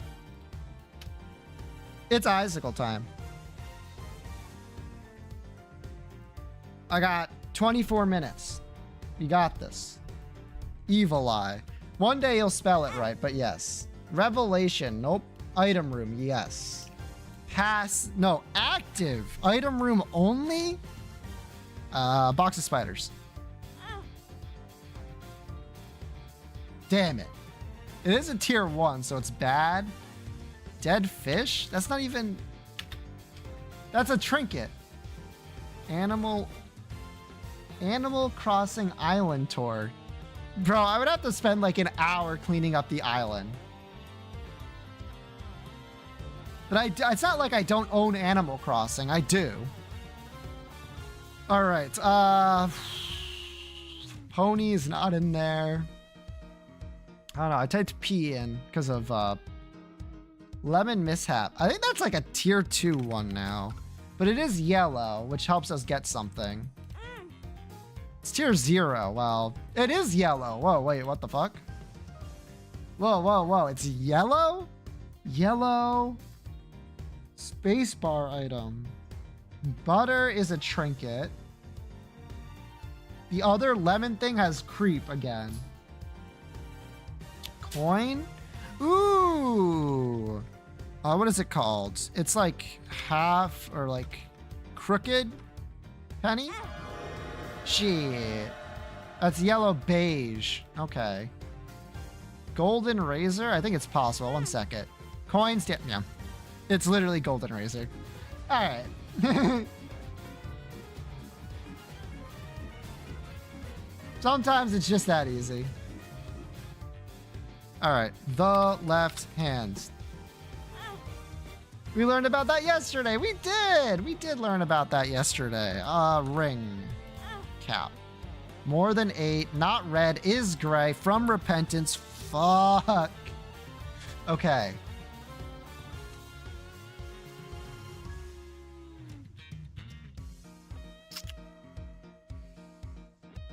Hairpin.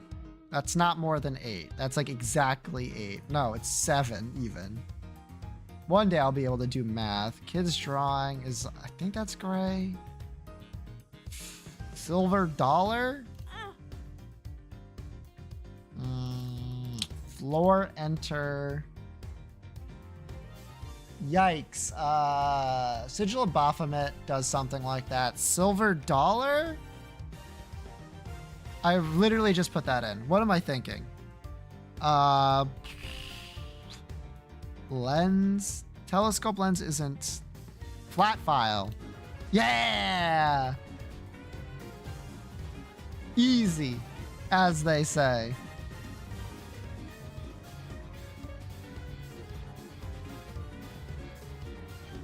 All right. This seems oddly familiar. We have syringes. That's a nice and easy one. Thankfully.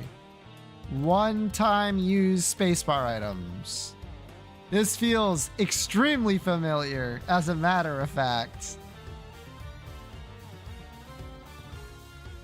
These all get pennies? Yo. Goated.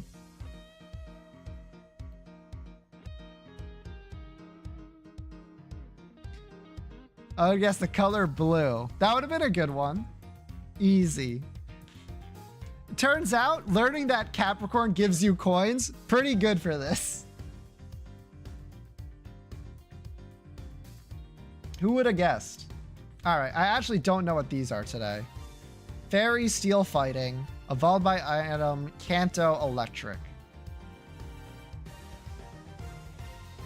Fairy from Kanto is such a piece of shit. The fairy. I know you're in here. Don't lie to me. Fine, I'll put it in right. What the fuck? Oh, there it is. I was too scrolled down. Capricorn, is that like a new DLC edition? It's just like always given a coin. Yeah, I just never knew, I guess. Oh, let's do Clefairy. Your Kanto Steel type. There's 2? Magnemite and Magneton? By the way, I got a shiny Magnemite in Pokemon Sleep last night, so we'll go with that. Ah, no dice. Kanto Fighting? I don't know, Machamp? G-Max? Fighting Electric? Give me a shiny Palmot, you coward. Damn it. Steel Electric. Steel Electric. It's like Magneton again. Oh, I already have all of those. Do I have, was it Dedenne? No, that's not it. Togedemaru, that's you. Electric Fairy. There's 1. 2? There has to be 2. What's the other? Oh, Tapu Koko. Let's go. Fighting Evolved by Item. Shit. I'm terrible with the Evolved by Items. More Peko? That's Electric Dark.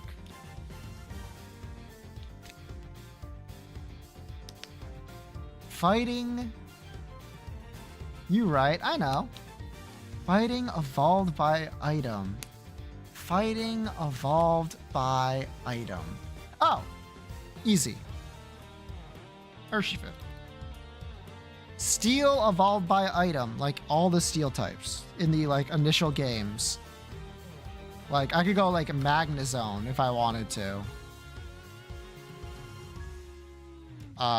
Probopass. How about that one? That's evolved by item, I'm pretty sure. Yerp. Fairy evolved by item. Clefable. End of list that I know. Jigglypuff's fairy too, I think. Shit. Togekiss. You know what? You're right. We can go Togekiss.